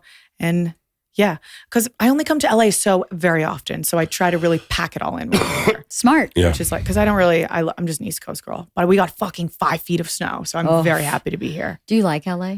I do. I don't have this whole weird thing that everyone says LA is the worst. I just love LA. I don't like how spread out it is. I hate driving and sitting in traffic. Mhm. I love walking everywhere in New York. And I like partying really late, which you can't do here. No. So New York's for me. Yeah. Mhm. Yeah. I hear you. I love LA. LA gets a bad rep, man. It does for no reason. I love the people here. It's beautiful Mhm. and like you feel good. The sun's out Mm-hmm. and it's like, I don't know. The traffic in the car is not the best. I miss being able to walk. I lived in New York for 4 years and I miss that. We That's lived the in a best neighborhood before where we could walk to the grocery store, pizza shop, Everything Starbucks. right there. Oh, it was the best. It was the fucking best. Fucking awesome. I And just we had walked 2 outside. dogs. We had 3 dogs at one 2 point. dogs, we had 2 Both our German kids. dogs, That was the chickens. best. It was like heaven. Our life was perfect then. If I could fucking just Now get a it's just time you and machine. me. Now it's just you and me. I feel like this is the perfect time in my life. New York City is just so awesome. It's Oh, the best. yeah. 20s, I'm like, I can't. It's the best place. It's the best. Oh my gosh. I love was it there so till I fucking was much. 27. I Yeah. moved here when I was 27. I loved I was there living until I in was New York. 27. It's so good. And it's only getting better, I feel. Oh, That's amazing. Yeah. Thank you for coming today. Thank you for Appreciate having it. me. You guys are the best. Aw, it's great to see you again. I know. You guys are like my home away from home. I love that. well, like, hey, for real, consider anytime you want to come out, if you want to throw a podcast, I have one. She has one. We have Yes. the cooking show. Absolutely. We can do a, you know what we should have done with you is, An open tab. yeah. What's that? I do a podcast. I haven't done one in a while, but I haven't aired them. I leave all it's really fascinating. How much do you trust me? I trust you. Okay. So like what I do is I go into your tabs or my tabs. I open my tabs and I go, hey, what is, like, let me see your phone real quick. Oh my God, I'm scared. I won't say it. I won't say anything bad. I promise. We can edit it out too. Okay. Hang on. It's Just too scary. let me see I'm your so tabs. scared. I don't really know what's in there. This is the scariest thing Like the ever. first Oh thing- my God, I'm fucking sweating. The It's a first big thing I'll trust say exercise. is David Yurman back? We were looking at a girl's Instagram last night and we were figuring out how she was affording all of this jewelry because she doesn't have a job. So then that's open tabs. I go, who's the girl? Oh, good. Okay, but and then it's all a jumping off point to have a conversation about anything now. Okay. Ooh. Oh my God. It's a You're good looking show. at a lot of furniture. Are we moving? Oh, I bought a place in Florida. You did? You did? Where? Yeah, in Delray. Oh, nice. I love Delray. Yeah, I love Delray so much. Are you excited? Yes, I bought it like a month and a half ago and I haven't been there yet. So I really have to buy some furniture. Right. I can go there. But yeah. That's Literally exciting. sweating. This is so crazy. What is on there? Crazy stuff? Wait, are you buying a car? Because you were building and pricing a Bronco. Oh, no, I have one. I don't know how old this is. Oh my God. I've never closed a tab. Oh my God. What? Oh my God. What? You're a dream fucking guest. LeeAnn, I haven't even started. No. She's never closed a tab never in her closed a tab. fucking life. Okay, I'll come on the show then. Oh my God. Oh my. I've never closed a tab. Oh my God. Oh my God. All right, let's go back to Oh my a God, long I'm so time in scared. life. What if something's bad up there? All right. I don't think I've ever like deleted a tab. Ever. Oh my God. Like from my whole I've had that You're phone for like 5 fucking years, 4 years. Awesome. You guys clear your tabs? Not really. You are fucking amazing. Like this is, don't ever clear your tabs. No, I'm not going to. Is that a vape pen attached yes, to the this is back? my vape, but this is my Oxo Buddy, and it's like so you never lose it. It's kind of perfect. Mine is pretty lame. I just bought that watch for my dad. That's sweet. There's a goon. There's always porn on. I should get rid of that. It just, if you touch porn, like sometimes I go to Florida and I'll go, is porn available in Florida? Just a frame of reference. Just in case. And then, yeah, You just never in know. case. Just in case you need it. Emergency. There's a vigil for a goon lord, live Jasmine, that's porn. Trip summary, Gail King, Resident Evil. Have you seen, real quick before we end, have you seen Stavi's new movie, Begonia? Oh my gosh, yeah. It was amazing. I fucking loved it. Was it great? Did I you haven't see it? seen it yet. No. LeeAnn? It's amazing. It is so good. Is it? It is So good. so fucking good. Okay, I have to watch it. Stavi's awesome in it. Like he's awesome. Everyone hit me up and like, you got to see Stavi's performance. It's great. Yeah. It's great. Yeah. It's just a great fucking movie. It's so Is it? good. Emma Stone. Well, it was reminiscent, like it reminded me of Poor Things. Like in the way that I loved Poor Things, I loved Begonia. Emma Stone cannot do anything. Emma wrong. Stone. She cannot do wrong. No. I She want cannot. to. I I'd want watch to her eat kidnap her crackers. and touch her face. I want to body do parts. what they did. Like because they were like, look at her earlobe. Like you They're look like, at her "You body. Her look like body's a perfect. vegan." Yeah, she is fucking unreal. Oh She's my so gosh, great. She's like top 5. So for great. me. I She agree. is incredible. This movie is so. Okay. It's you know Yeah. what I want to say. This is all I want to do. If I ever meet the directors, I just want to give them a hug and go, thank you. Was it A24? No, it No. was. It was something. It was like a weird one. maybe right? it was. Maybe it was. I don't know. It was something off, like 070 or something. It was LeeAnn, they made the movie you want them to make. Really? Yeah. They said to you, I can make that movie, or I can make the movie where you go. You ever just sit there with saliva in your mouth and you don't swallow for a while and you're like, I think I'm losing my mind. And then you go, I'm okay. Yeah. That's the fucking movie. And it was like, is it going to be the way I want? It was just perfect. You have It to was watch perfect. Oh, I'll have to watch it. Let's get you out of here so you can go. Yeah, I'm sweating it. my My ass mukbang. off. I know. Thank you guys for so much for having me. I'm This so was glad fun. you came. Thank you. Bye, guys, Thank listening you. or watching. Bye. And listen to LeeAnn on my pod.